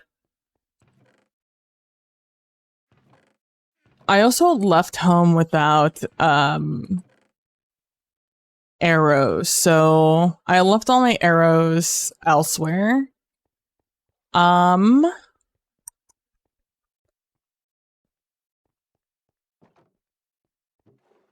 Unless I have some in there, I don't have any arrows, which is fine. We live in the soul, or this comes out in the Soul Sand Valley, so we're not gonna see skelebobs.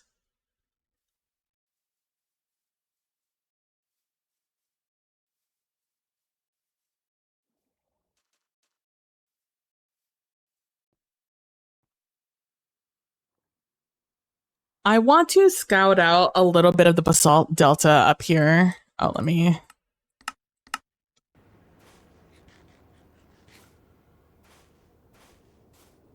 That's gonna take us through... I also repaired everything, by the way.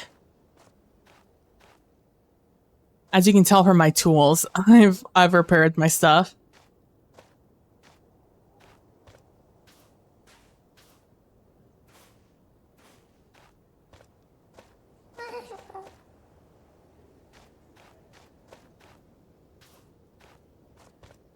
So we have our basalt delta immediately this way.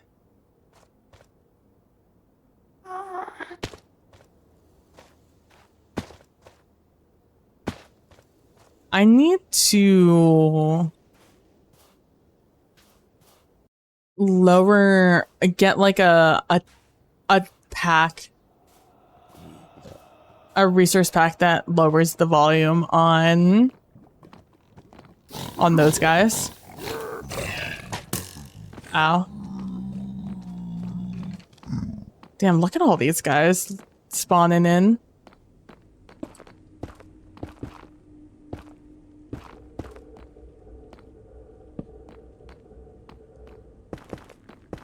Also just gonna do that for me.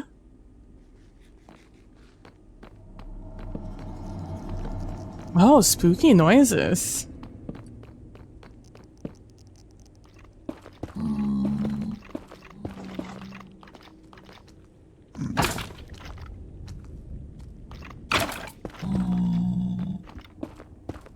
Need to do that so they don't actually get to me. Oh my god. Really? That has to be like my maybe. Oh, yeah, that's my second wither skeleton I've killed. That's wild that I get a wither skeleton skull that quickly. I've never in my life had that kind of luck.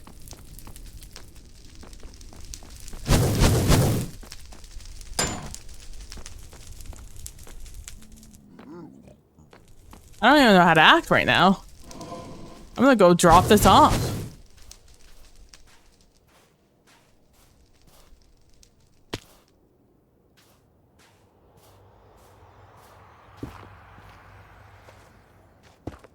That's wild. For those of you who don't know, getting wither skeleton skulls takes a while, even with looting 3.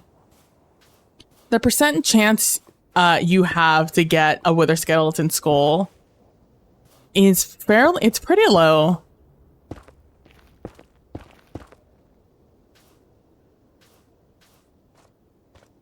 And it's made even more difficult by the rarity of their spawns in nether fortresses.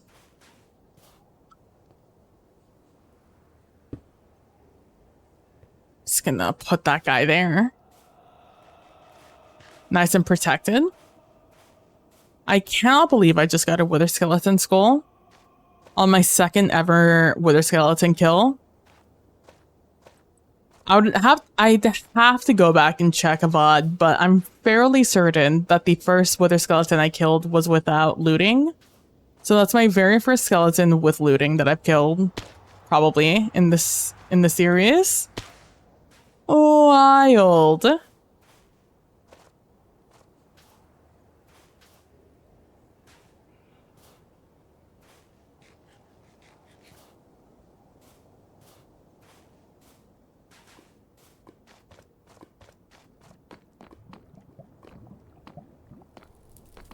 See that guy fall from the sky?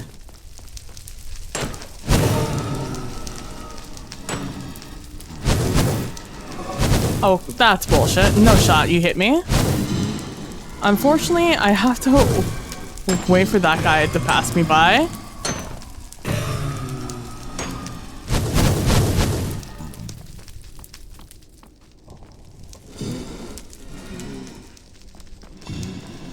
This is what I get for not having any arrows.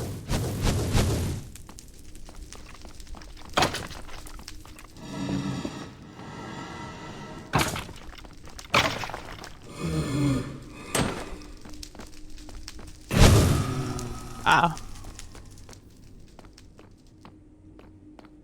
That's fine. I think I might have fire protection. I do on my little shoes.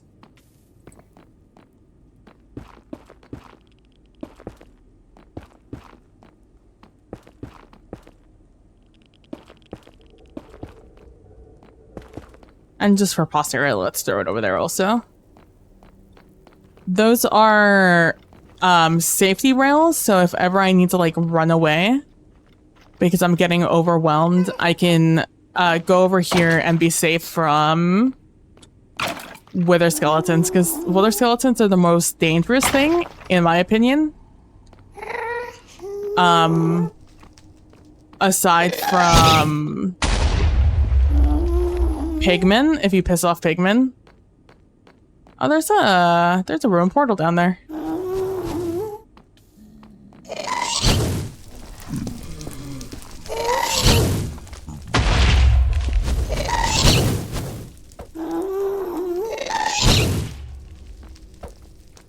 Oh, come on.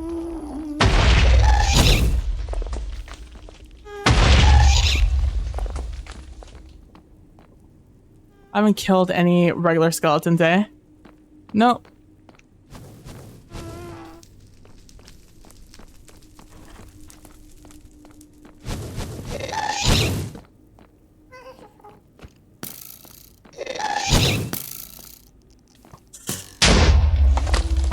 You're gonna wreck my another wreck?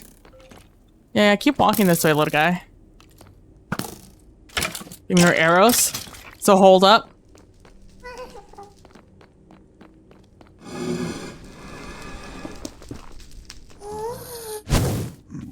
Little did you know that you're actually stuck in here with me. There's a wither skeleton in here.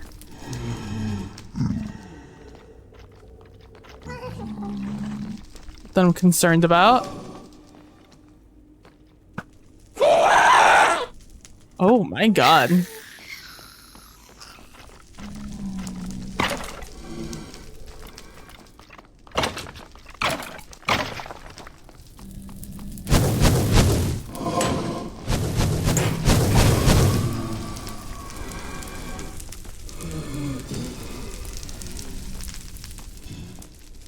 Sorry, I'm trying to listen real hard.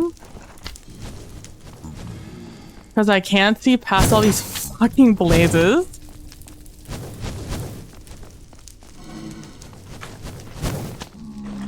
And I know there's wither skeletons nearby because I can hear them shuffling.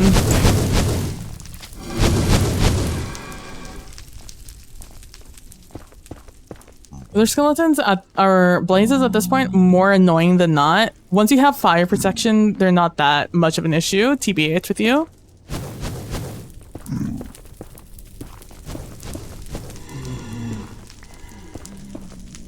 They're just annoying because they have a solid amount of knockback.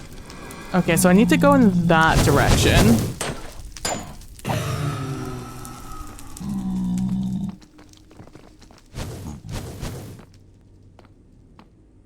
Admittedly, there are a lot of guys up ahead.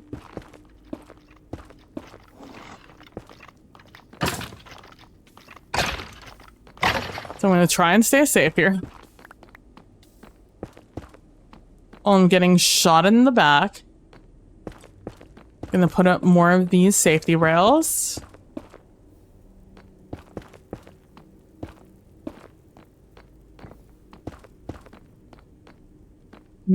Okay, we should be good there. I need to just be careful about these piglins, or these zombified piglins? Is that what they're called now? Don't get in my way so I don't aggro them and then cause myself so many issues.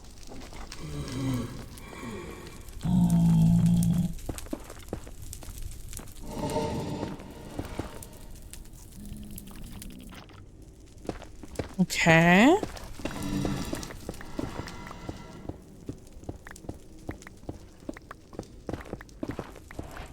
Oh!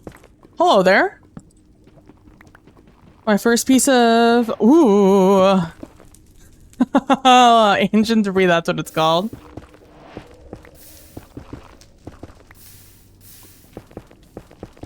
It's been a very fruitful adventure so far.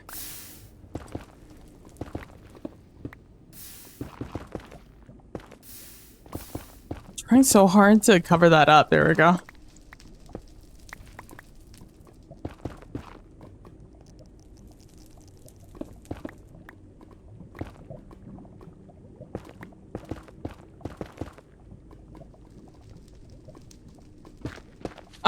I want to see if there's like a nice lake somewhere that I could create a farm there. Otherwise, I think we're gonna have to go onto the roof. But that's like the last thing I want to do. Because I think I like seeing farms more, and I really like how the nether looks. So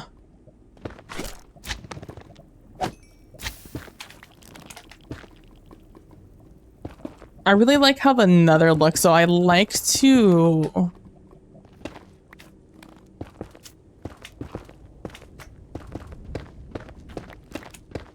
I'd like to create pathways and like another hub and stuff like that down on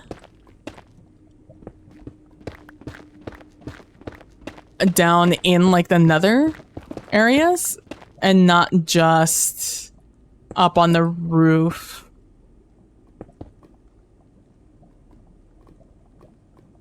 What do you think's going on up here? That's a little faucet. I fucked up my mouse DPI, and since then I can't find my DPI again. So I'm making a lot of like weird movements based on the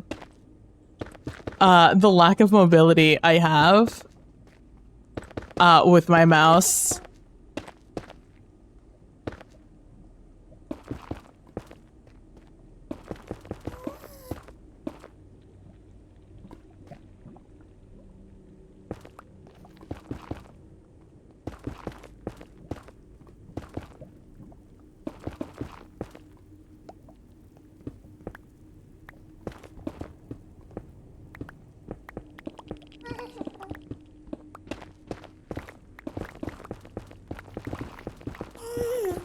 If this doesn't serve to be super fruitful... Oh.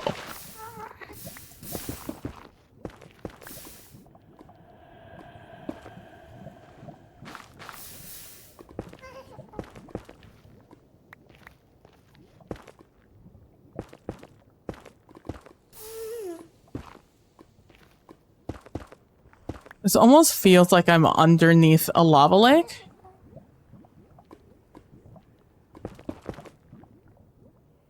Is this another fortress? I didn't cover this up. Oh, it's because it's further up.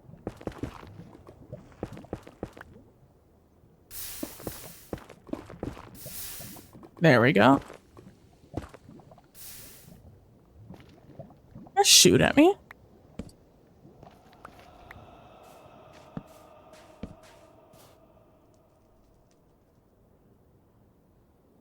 Oh man, this is in a lot of Soul Sand Valley. If all above me is Soul Sand Valley, this is actually going to be pretty pog.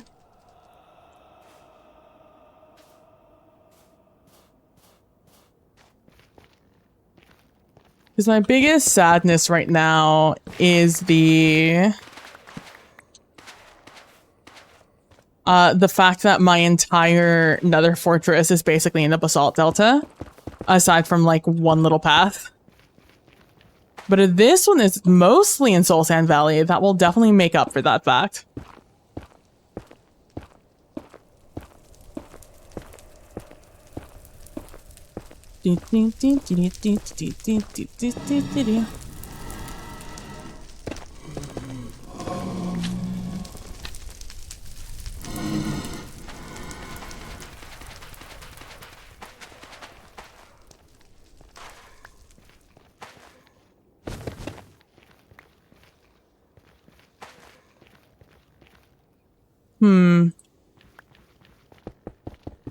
Remember when copper bulbs, the way that they function is exactly how magma blocks first function before they became cowards because it didn't work or something?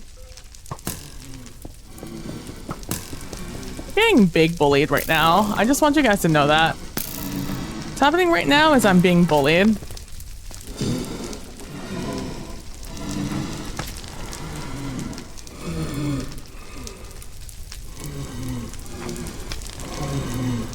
Hey, Crit Witch! What's up? Oh, another wart. Let's go.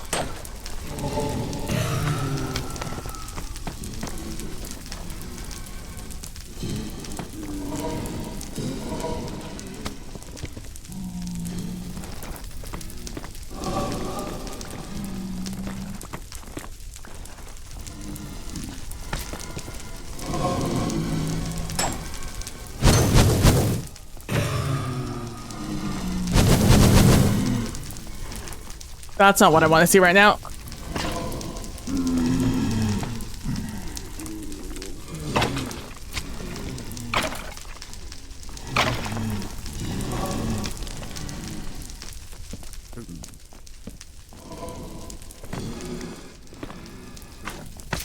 I need to place down a bunch of torches here so I know that this is where I come from. How's it going other than being bullied, hopefully, in game? I'm doing good. I'm doing good. I am being, in fact, bullying it inside the game at the moment. A lot of blazes.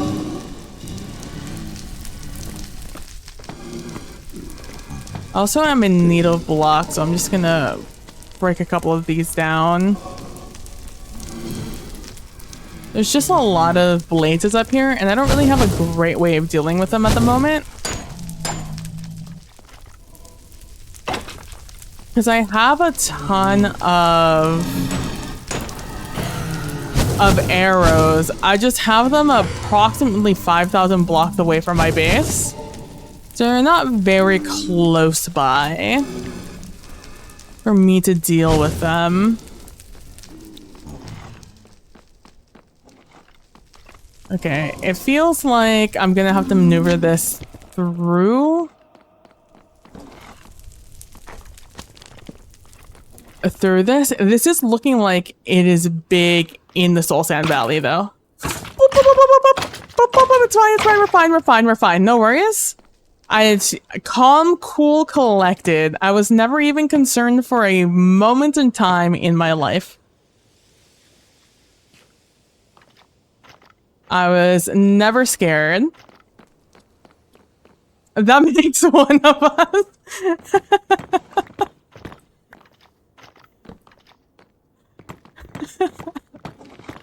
Oh my gosh. It is looking like a lot of this is in Soul Sand Valley, which makes this instantly better than my spawn Nether Fortress. Although this is a funky one.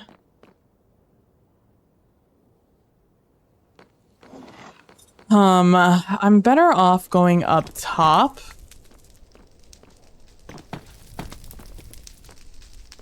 From here, I think. Maybe if what if I wrap here? Because this is a solid pillar. You are tired? Oh man, they got you working hard in this quarter. Those absolute meanie bobinis. Fee-fi fo-finis. Over that direction looks like it might be a lava lake inside of Basalt Delta. Which makes me want to go in that direction. So let's, instead of going up, let's pillar, or let's spiral our way down.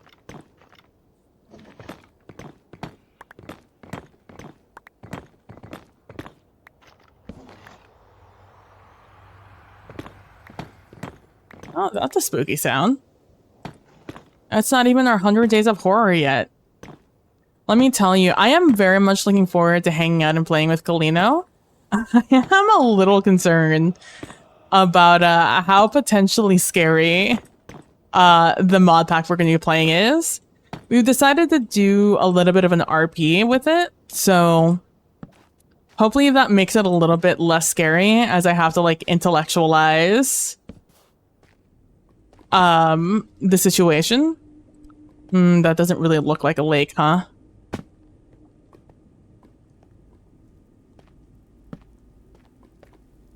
It is a lake.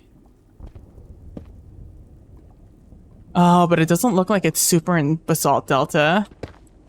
Okay, what are the fucking chances? I hedged my bets there. I was like, it's not gonna be lava right there. I go up there, I think I'll have a better vantage. Let me break some of these blocks though, so I can make my way up there.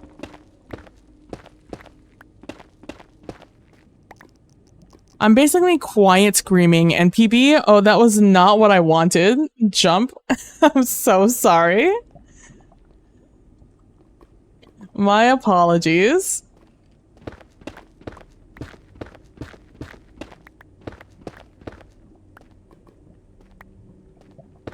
The way I traversed the Nether is definitely not for the faint of heart. I've learned that. Okay, so it's Soul Sand Valley that way.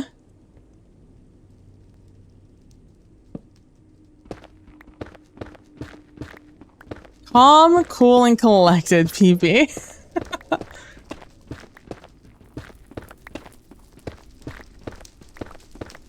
You know, there's only so many times that lava very quickly making its way to you can truly scare you.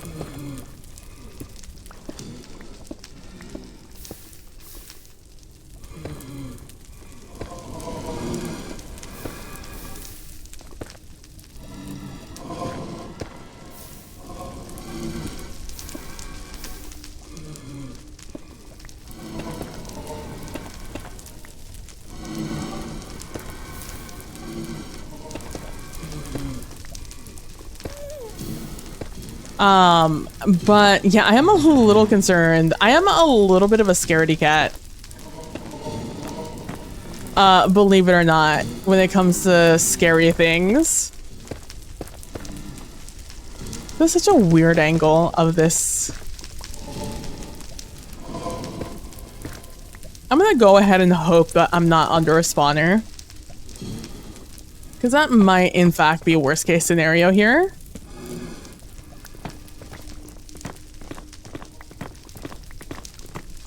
So this part is inside the basalt delta, which is a shame. It was, in fact... Oh my god, Jesus Christ.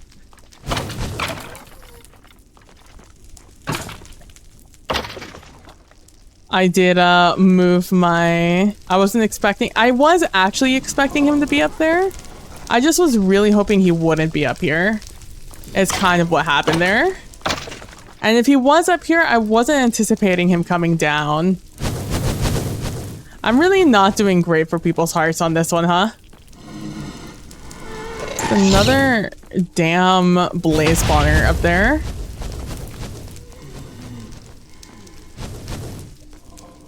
I'm trying to determine my best course of action here. Why is there a wither skeleton there? I think my best course of action is just to stay the course down here.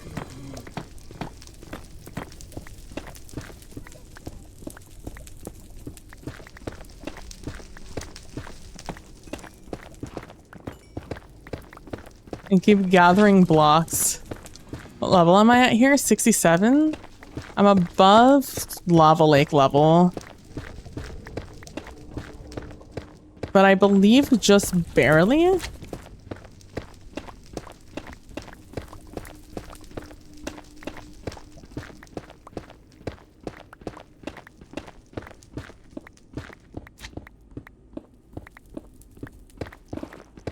I start trying to climb up here.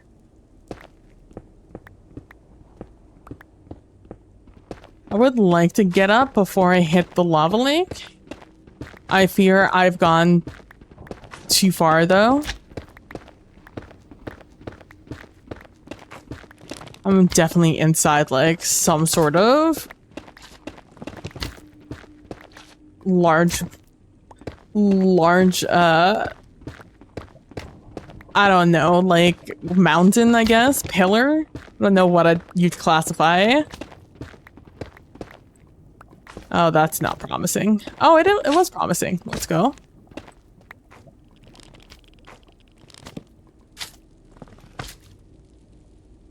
More Soul Sand Valley. That's not great. This does mean I can probably like from here go this way and I'll get out.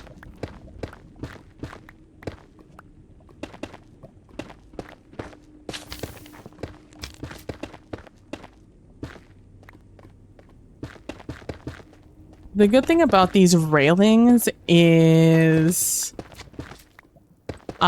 if one of these big slimes does spawn on our heads or fall on our heads, they won't actually reach us. Hey, Kalino! How you doing?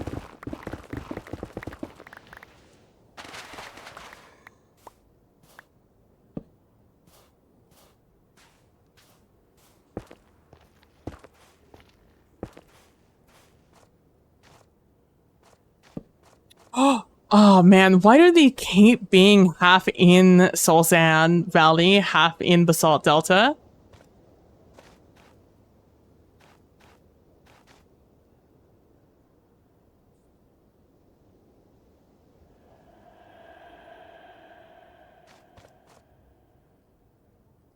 Well, I'll go check. I was gonna say, what are the chances that this circles back to the Basalt Delta next to our base? But this mass does not. This is mostly in Soul Sand Valley, though. It's not very big, but that back section looks like it might be all Soul Sand Valley, and that is kind of what we want. You want these crossways, because this little section here, I believe it's like an 11 by an 11 platform you can make, filling out these empty spaces to make like a whole platform, which means that you just get a lot more spawns a lot faster. You're Gucci? Oh, that's good to hear. Did you enjoy your weird British game that you were playing?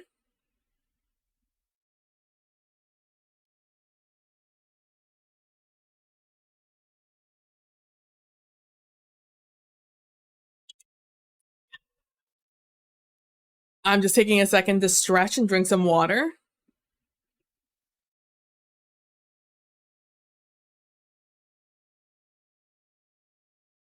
Dude, let me tell you, I keep waking up at 6 a.m. no matter what hour I fall asleep. Last night I fell asleep at around 3, woke up at 6.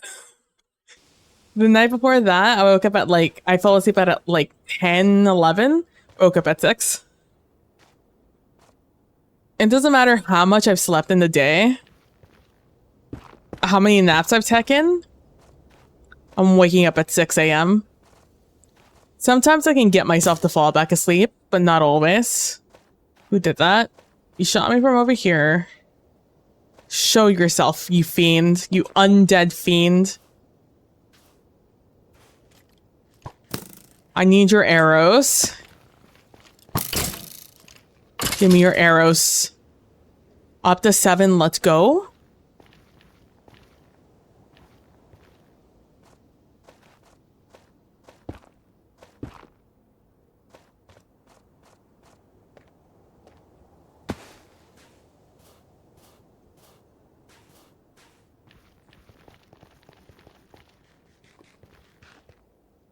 I'm gonna head back and I'm gonna go the other direction. I'm just gonna collect blocks as I come down here. I'm gonna go around the other way because I think that's more promising for a lava lake than this is.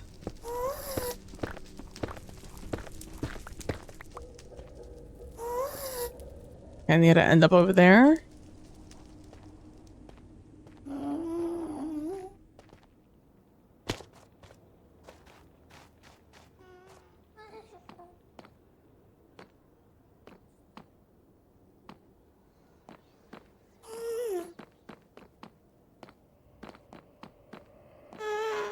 Sorry, I need to be able to see the whole screen. Let me take some of these with me. I'll leave some here just on the off chance I die.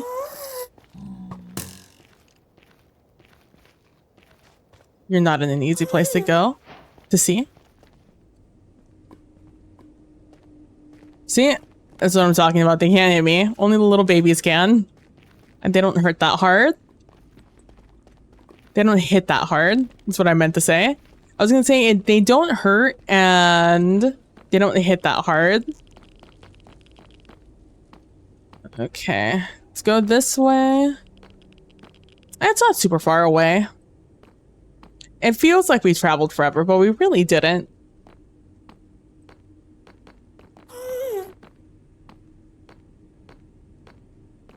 I'm gonna go in this direction because there's this huge lava lake here. If this keeps extending out and is basalt delta, that would be the ideal location for our farm. I was hoping that like we'd end up over there, but it does not appear that's where the cookie was in fact crumbling.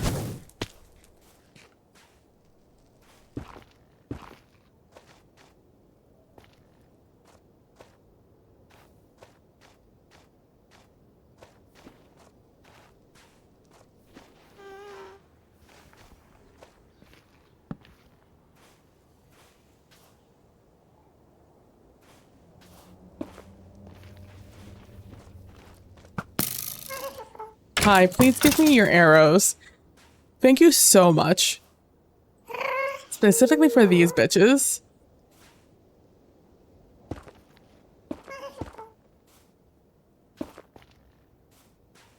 Gas will not let you know peace.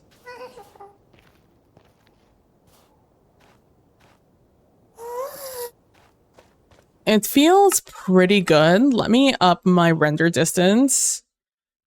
I'm just gonna go ahead and apologize for what I can only imagine is about to happen to my encoding.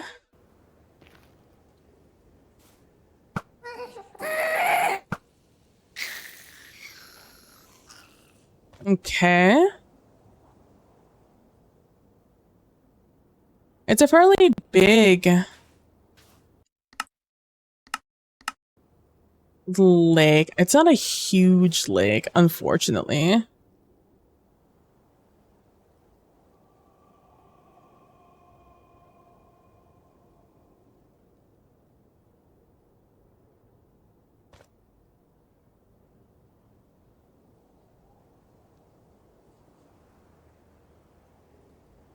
It is still probably our best option for...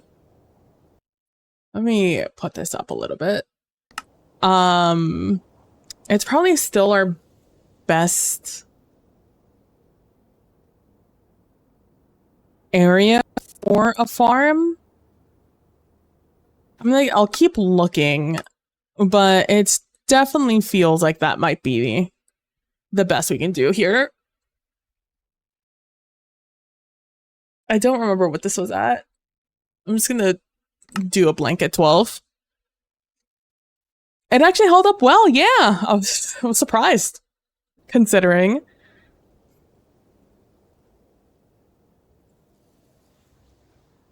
It's easier if I go around the other way.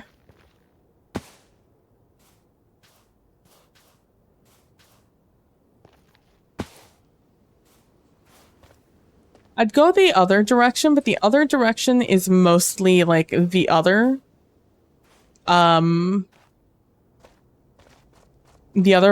There's a warp forest and a crimson forest in that direction. In that direction.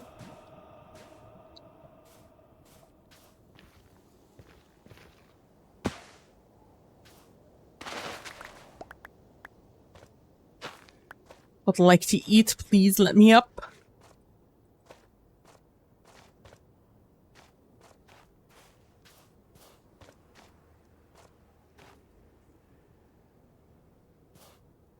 That's why we check before we jump. As you never know when you're gonna plummet straight into a lava lake.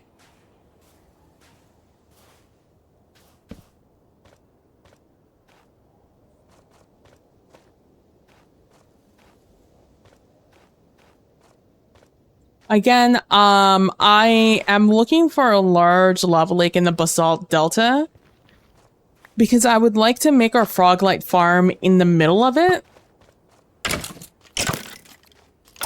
Instead of doing it on the roof of the Nether. I just think it's more fun to make farms not on the roof of the Nether.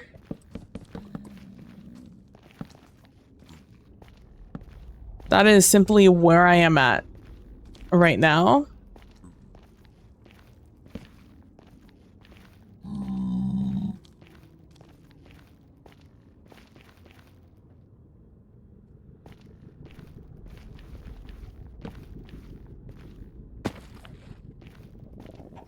I should have gone back to base and gotten more wood.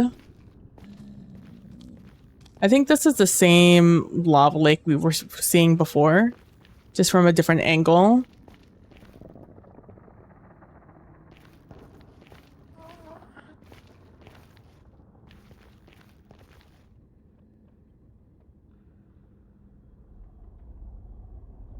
I was just hoping for like one of the large expansive ones, you know?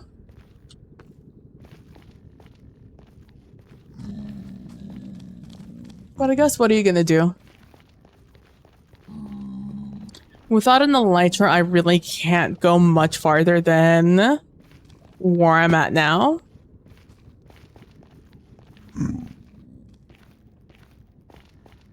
And I don't mind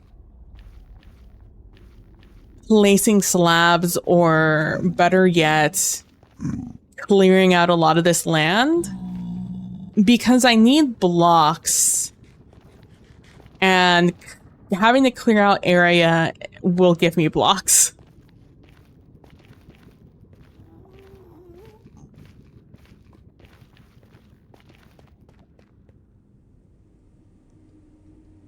Yeah. God, I really wish it were a little bit larger, but like maybe somewhere around here is going to be best for simulation. And I just lower my render distance to like 8 when I'm actually in the farm.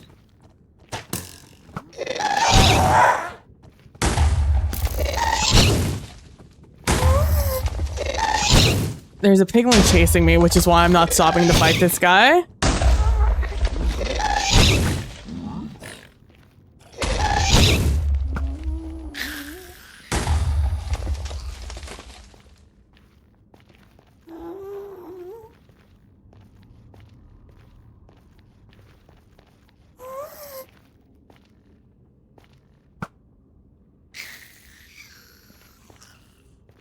Okay. Now, where the hell did I come from?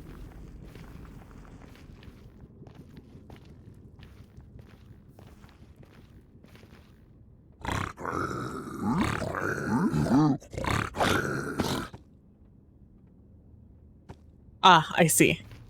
I see my torch. Wow, I just Lego murdered that guy. He just fell to pieces. All right. Up we go.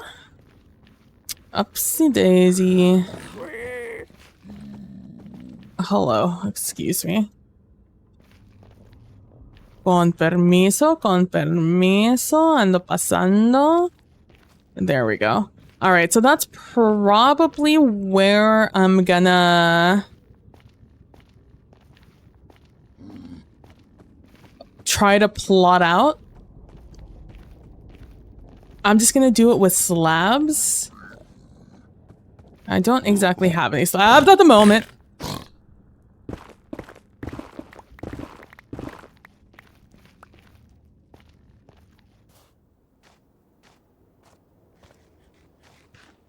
Oh, you were about to ask what a Lego kill is. It's just when they fall apart. That guy gave me his helmet and his sword. That was an impressive defensive pickin'.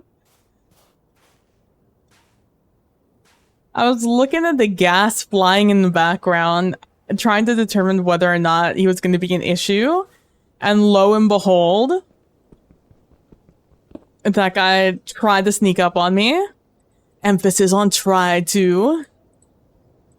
Look at that. We're coming out of here with 1 ancient debris and 1 wither skeleton. For me not going for either of those things, that's wild that I got them. I can't believe my second wither kill on this world. And I get a wither skeleton skull.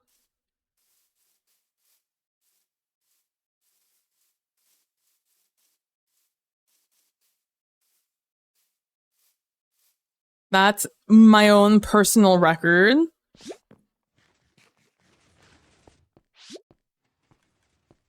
Zoop, zoop.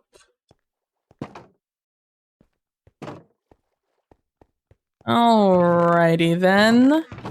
Actually, because nether blocks are over here, I'm gonna put these up here. And then this over here.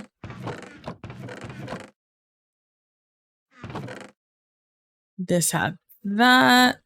This one durability helmet, I'll just go ahead and throw that out. Throw my nether quartz. My nether warts there. My quartz there. And... no. I'll throw you there. Where do I put the skeleton? Maybe I throw it over where the ores are. For now, at least. One day, I'll learn my own system. Today, however, not that day. Alright, so we've done our location scouting. We figured out how the farm was gonna work. That means now I need to collect a bunch of powdered snow, 121 powdered snow to be exact. Which is 121 buckets of powdered snow. Which, getting the snow's not the hard part. It's lugging the snow back and forth. Because you only have 27 inventory slots, now counting your hotbar. And 121 is a lot more than 27 slots. Because powdered snow doesn't stack. So at the very least, I'm going to have to make, 5 trips with a full inventory. So that's going to be one of our last steps. Because I also don't necessarily want to make 127 buckets. So I'll probably just make a room where I drop off all my powdered snow. And I just pick it up as I need it when I make the farm itself. I've scouted out the area. I'm going to go down there. I think I still have the test world. I don't still have the test world. I do have the test world. Ooh, which one? Is it this one? Is it Fab 2 or Fab 1?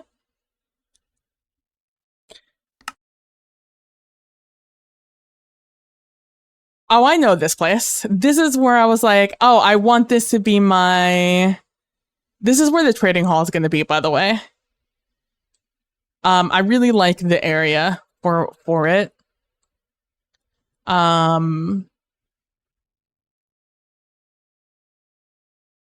don't know if I want to build it. I think I'm going to build it over here, actually. As a nice flat area, it has a little hill behind it. I have the villagers here already. But that's neither here nor there. Let us do it together. Obsidian. Flint and steel. I'm not necessarily afraid to die doing this. I'm just afraid of doing bad math and having to do it over and over and over again. My math. This is where our base is. If you guys are wondering what my base area used to look like, it's this hill. This is where I live now. This hill. This is where I have the this is where the towers of my pumpkin pie farm are gonna go. Also where the chicken is. This is where I have my nether portal. Let's go check out the area.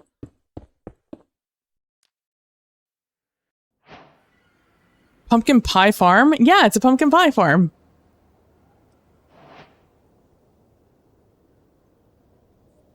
It's over here.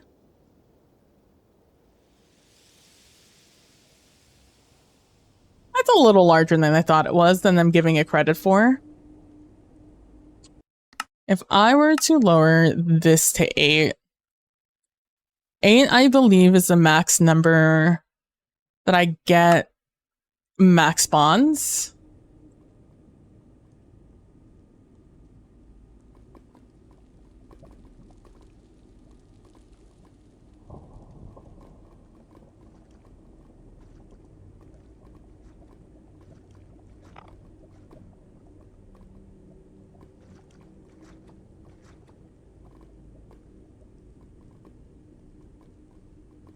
Trying to determine what the least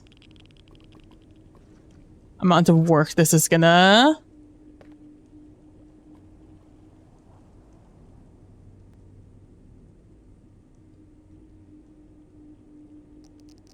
About right here, huh?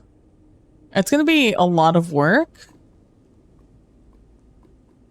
But I think it's the least amount of work overall I'll have to do. And luckily enough, it's on this... Luckily enough, it's on this little thing. So I have a place to aim for. This is where we were when we were looking at this edge. So it's that over there. Okay, not bad. Let me just... Oh. It's trying to go into spectator mode there.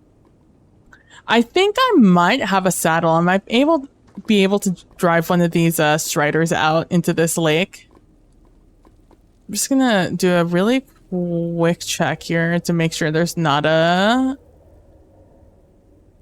big lake like this one.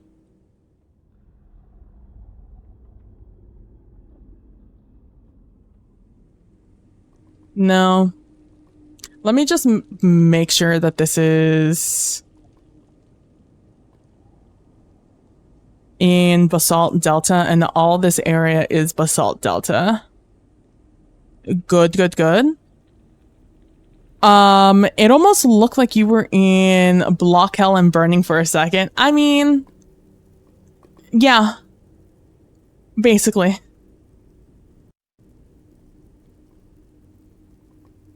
Yeah, it looks like that's gonna be our... See, this is what I was hoping for. I was hoping for, like, something like this, but I guess even this is a pretty small one, so maybe we are lucky for what we got. Right off a spawn. Yeah, I think this is... Yeah, I think in general this is just gonna be the easiest thing to clear out. Maybe in a little bit forward. So I have to clear out more of this area. Nether rack is a lot faster to clear out than basalt. It doesn't look like there's too much up above aside from this little shelf and that shelf over there. And maybe I choose this location instead.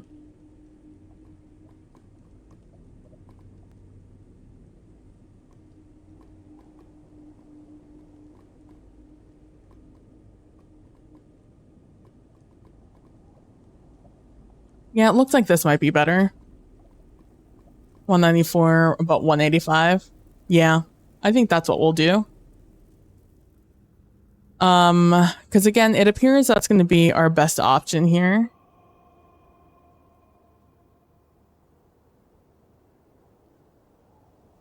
See, now this is what I'm talking about. This is what I wanted, where there's almost nothing around. That would have been perfect. So looking at this, yeah, this is almost nothing in the Soul Sand Valley. But where we adventure towards was, man, there's a lot of nether fortresses around here. This is one of the ones we traveled through, and this is almost completely in another fortress. And this is a nice little crossroad right there. But I believe, what was it? This one might be a little nicer. Maybe. Actually, probably, yeah. This would probably be better. It's a shame that this is right here because that cuts off some of our bounding blocks. But it looks like that's the best little area we have for making a wither skeleton farm. That's not in the books right now. That's not something I'm super interested in doing at this very second. Mostly because I just don't really have a need for it, but it is something to keep in mind. Can I go through this at spectator? I sure cannot. Shoop. Let me go back this way so I can look over these areas again and be able to center myself. Good to know that Fab 2 is actually our world and not Fab 1. But yeah, so this is over here. We have our pumpkin pie farm. I haven't built up the towers because I don't have blocks. My number one gripe in my world right now is I need to mine for blocks, but I would like to mine with reason and not just mindlessly. And I haven't figured out a farm to do underground yet. Therefore, I haven't mined anything out. But here's our sugarcane farm. Here, I'll make some pumpkin pie.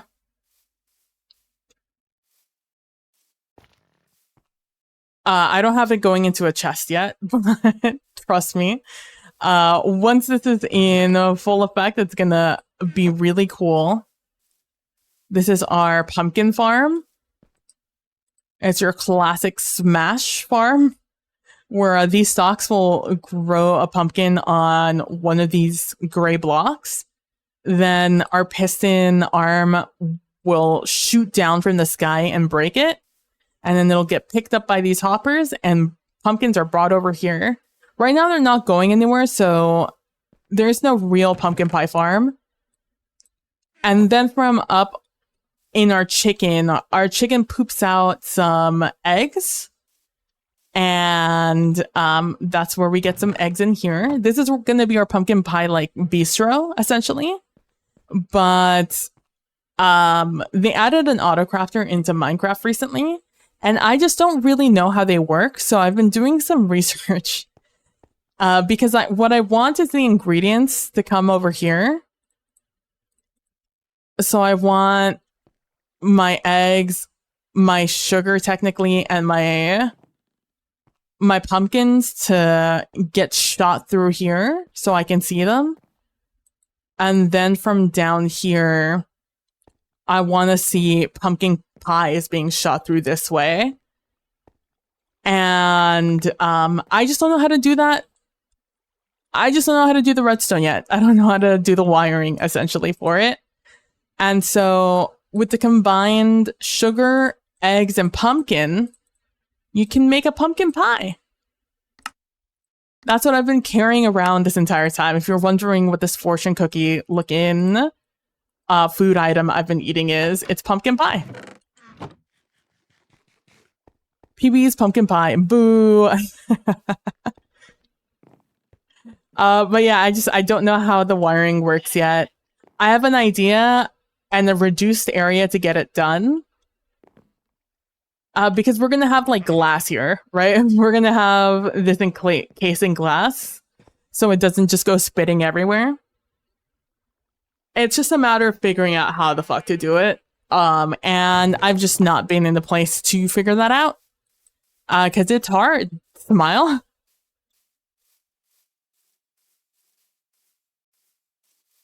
Oh, my render is still low.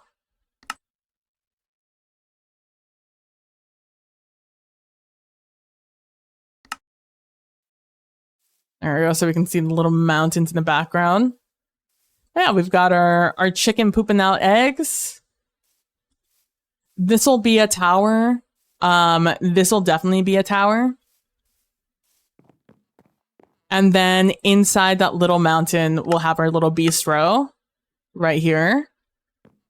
And we have like a little outdoor area already cordoned off.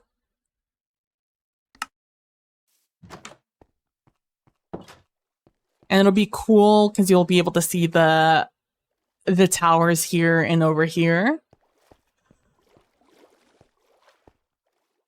With our chicken off in the middle. And then our bistro will be like built out. Again, it got a little too difficult and I needed to step back from the project.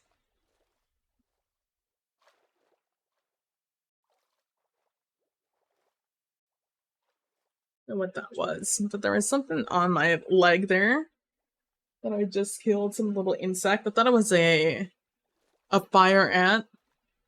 I don't think it was a fire ant. That was concerning. But yeah, so that was a great project. A progress. Tomorrow is Wednesday. I don't have anything planned for tomorrow.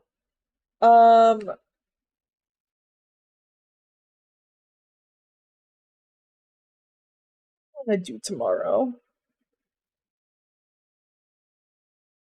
I don't know what I want to do tomorrow. I need to do a bunch of resource gathering for this and a lot of planning, so I don't know if it'd be a great stream. I don't like doing streams where I do nothing. Such as my last 2 streams of this.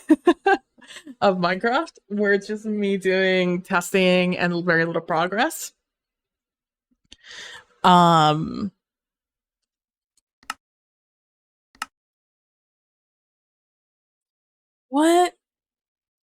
I don't think I'm in a tarot mood for tomorrow.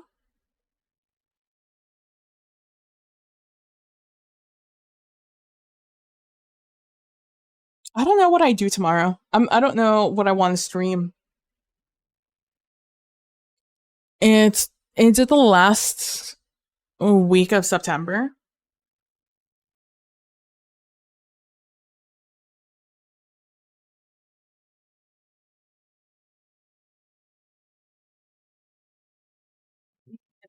Schedule.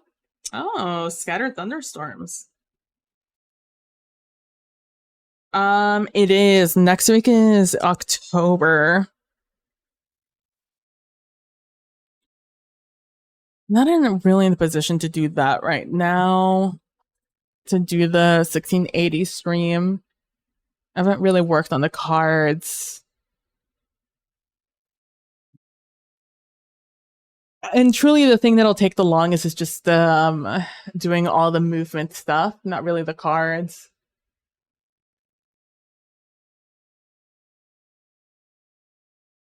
I don't know what I want to stream tomorrow. My default's gonna be Minecraft, but it could be something else I do tomorrow.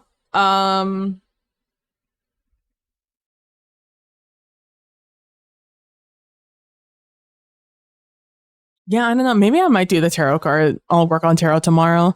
Either way, there's probably going to be a stream tomorrow, so keep an eye out for that. Thank you guys for hanging out and watching. I really appreciate it, especially as we've been doing some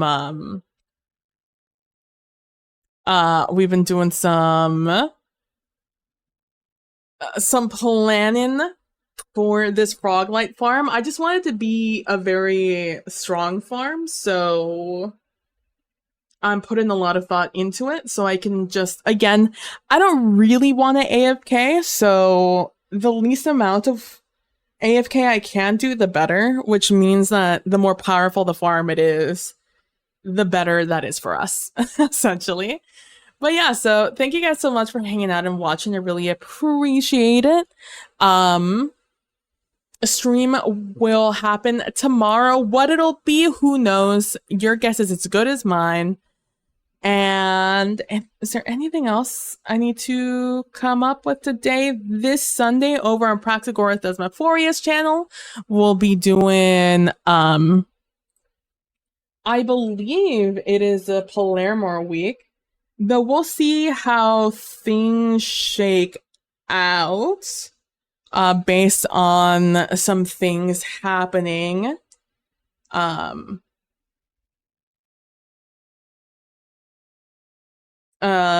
but as far as I know, we're probably doing a stream this Sunday over at 7 p.m. Central Standard Time on Praxagora Thesmophoria's channel. We're doing some Dark Ages, which is a Dark Age version of Vampire the Masquerade, if you're familiar with that TTRPG. It is just take Vampire the Masquerade and put it in the 1200s AD. That's basically where we're at. Is it AD? Is it BCE? I can't remember which of the two it is, but it's back in the day. So that's what's happening on Sunday. Next week, starting on the 1st time, I don't know. I don't know exactly when we're going to do it yet.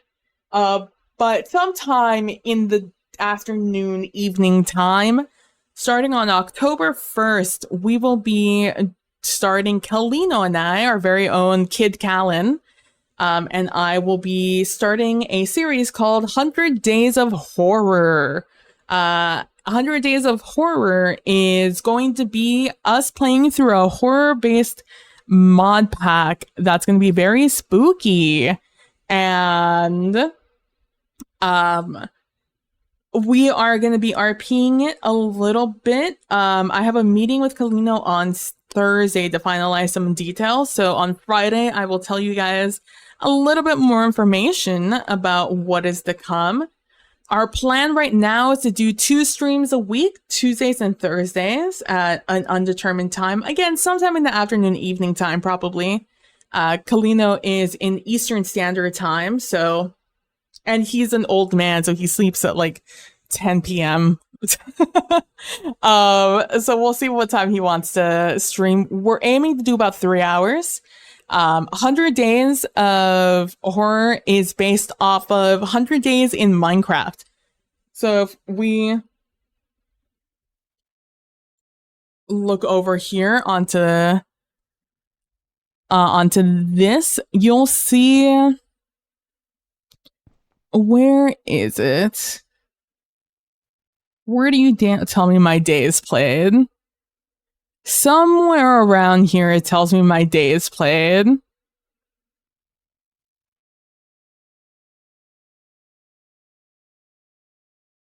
Here we go. 213 days played in this world. So we are planning to do 100 days played in that server. And in Minecraft days, without sleeping, it's about 33 hours. With sleeping, it's about 24, 25. So we're planning to do 3-hour streams for a all month. 2 streams a week, ending on, you guessed it, October 31st. Ooh, spooky. I respect your elders, me Shakes Kane.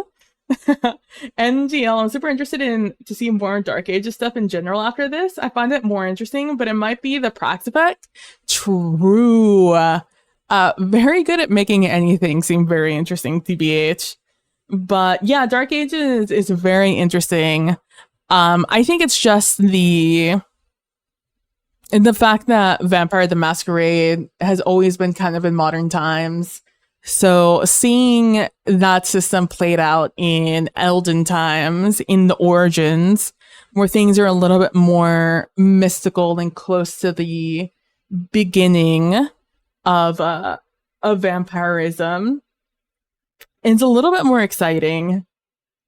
At least that's what I would assume the appeal is. I've never played Vampire the Masquerade, nor have I really watched Vampire the Masquerade games. I've only really heard about them.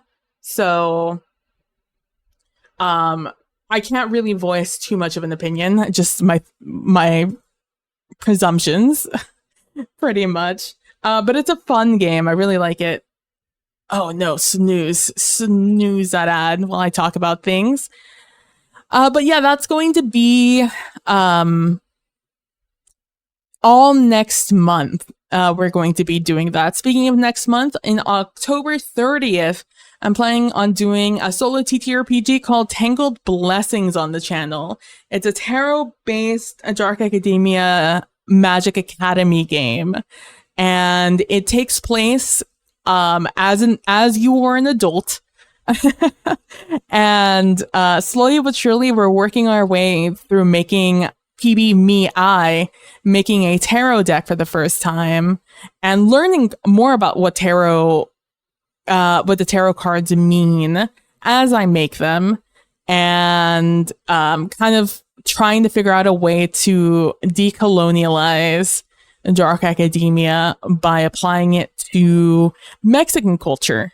And that has been a fun time doing that, on top of figuring out how tarot works for the first time, on top of decolonializing it and then applying my own culture to it. So like it's a fun time.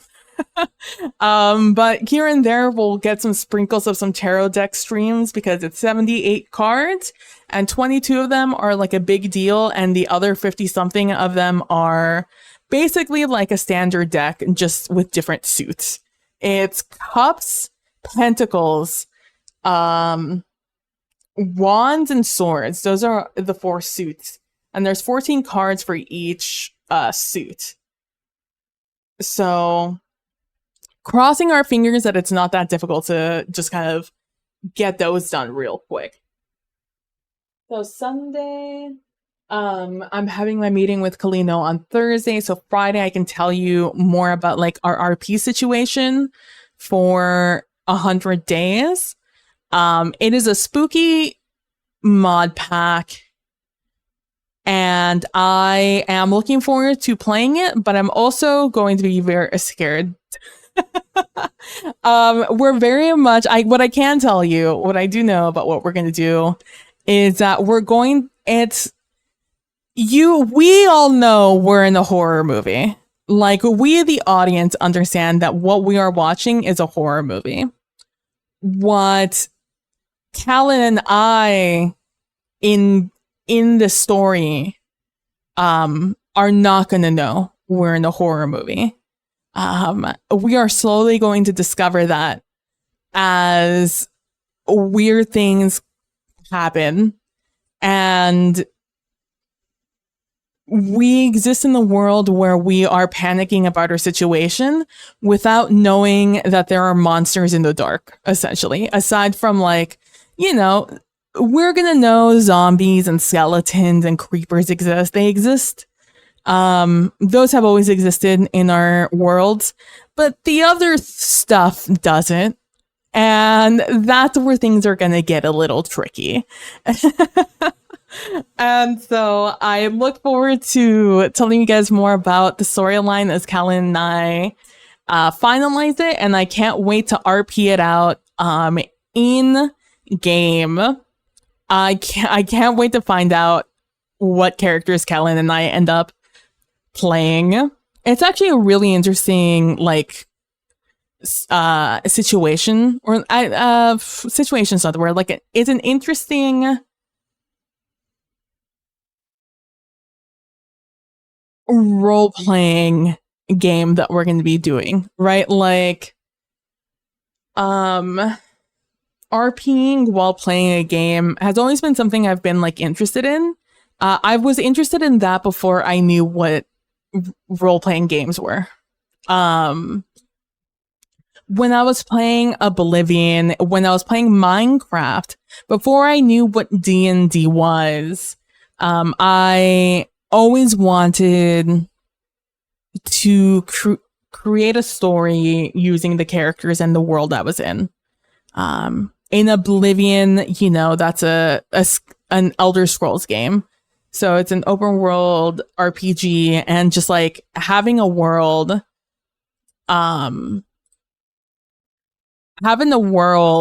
where I could just like create my own story about my own, you know, blank slate character was really fun. And then I did this Apocalypse World series on YouTube where as I was trying to figure out how I was going to play that world, I contemplated having like this other character, quote unquote, that was like I had on a walkie-talkie, and we would talk to each other, and we like would learn that somebody else existed in this apocalyptic world we found ourselves in. And I just never knew how to do it. It was based off of, you know, I had watched like Shadow of Israfel by the Yogscast, and that was very inspirational to me. And then a couple of years later, I would learn about Critical Role, and then I would learn about what D&D was. And then I would watch Dread with Will Wheaton over on Geek and Sundry and Laura Bailey. And from there, it would just all spiral out into this situation now where I'm with Kalino playing this 100 Days of Horror series where we're going to be RPing characters that have found themselves in such a wild situation. And it's going to be Callan and I learning about the mod pack and the monsters in that mod pack while our characters are also learning about it. So it's going to be like a really interesting like duo RPG game, and seems like normal progression. Yeah, right? I am looking forward to trying it out. Callan and I are both a little bit of scaredy cats, just a little bit. And it's going to be interesting to see. Honestly, I was thinking of changing my skin, but based off of the world, the way the game's gonna go, I think I'm gonna keep the skin, and I'm just maybe gonna make it dirtier.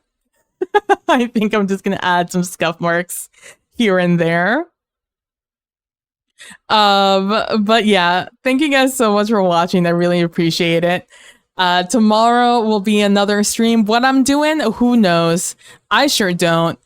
And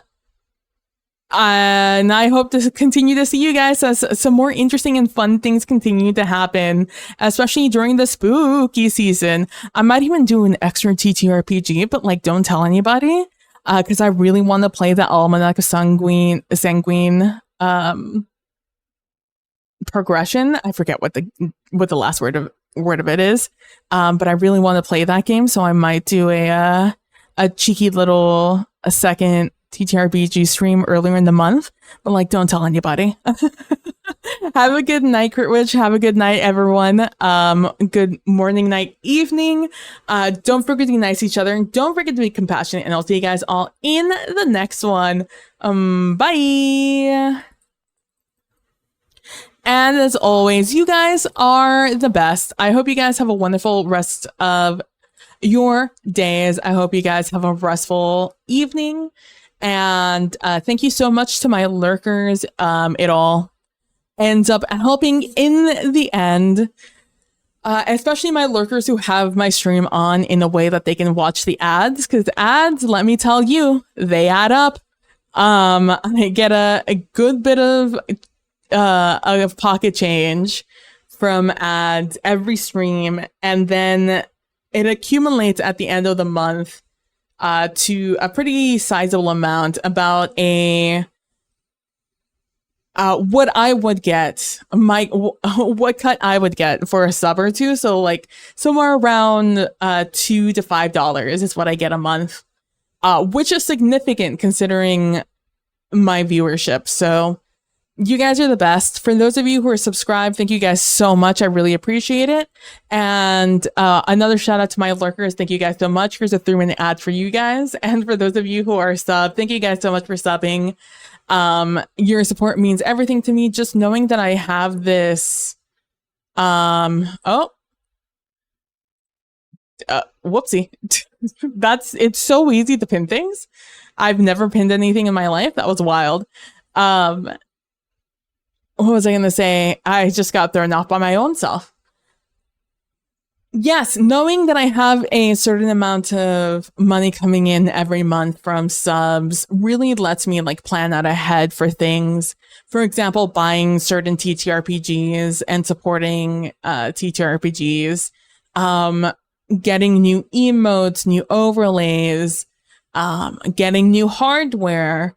For example, earlier in the year, I was able to pick up this drawing tablet thanks to you guys and your support over on the Ko-Fi, which I will be always eternally grateful for. And if you guys ever want to support me, but not do it through Twitch, because either you don't like how much money Twitch takes for their cut, or you get upset that Twitch keeps upping their sub cost, and you don't really care about the emotes, or you already have Turbo or whatever, but you would like to support me, Ko-Fi is the best way to do that. The amount of money Ko-Fi takes out of whatever you send is negligible at best in comparison to Twitch. So if ever you want to support, the Ko-Fi is always there. But no worries if you don't. It is simply there for people who would like it. And yeah, so I hope that I've been doing you guys proud using this drawing tablet over the past year, and I hope to continue using it here in the years upcoming. I have some wild ideas for some TTRPGs here in the future, and hopefully, it all works out in the end. Anyways, I hope you guys have a wonderful rest of your evenings. We have about 45 seconds left on these ads before I end stream. So enjoy the music while and let the music play you out for these last 30 seconds. And I'll see you guys tomorrow. Bye.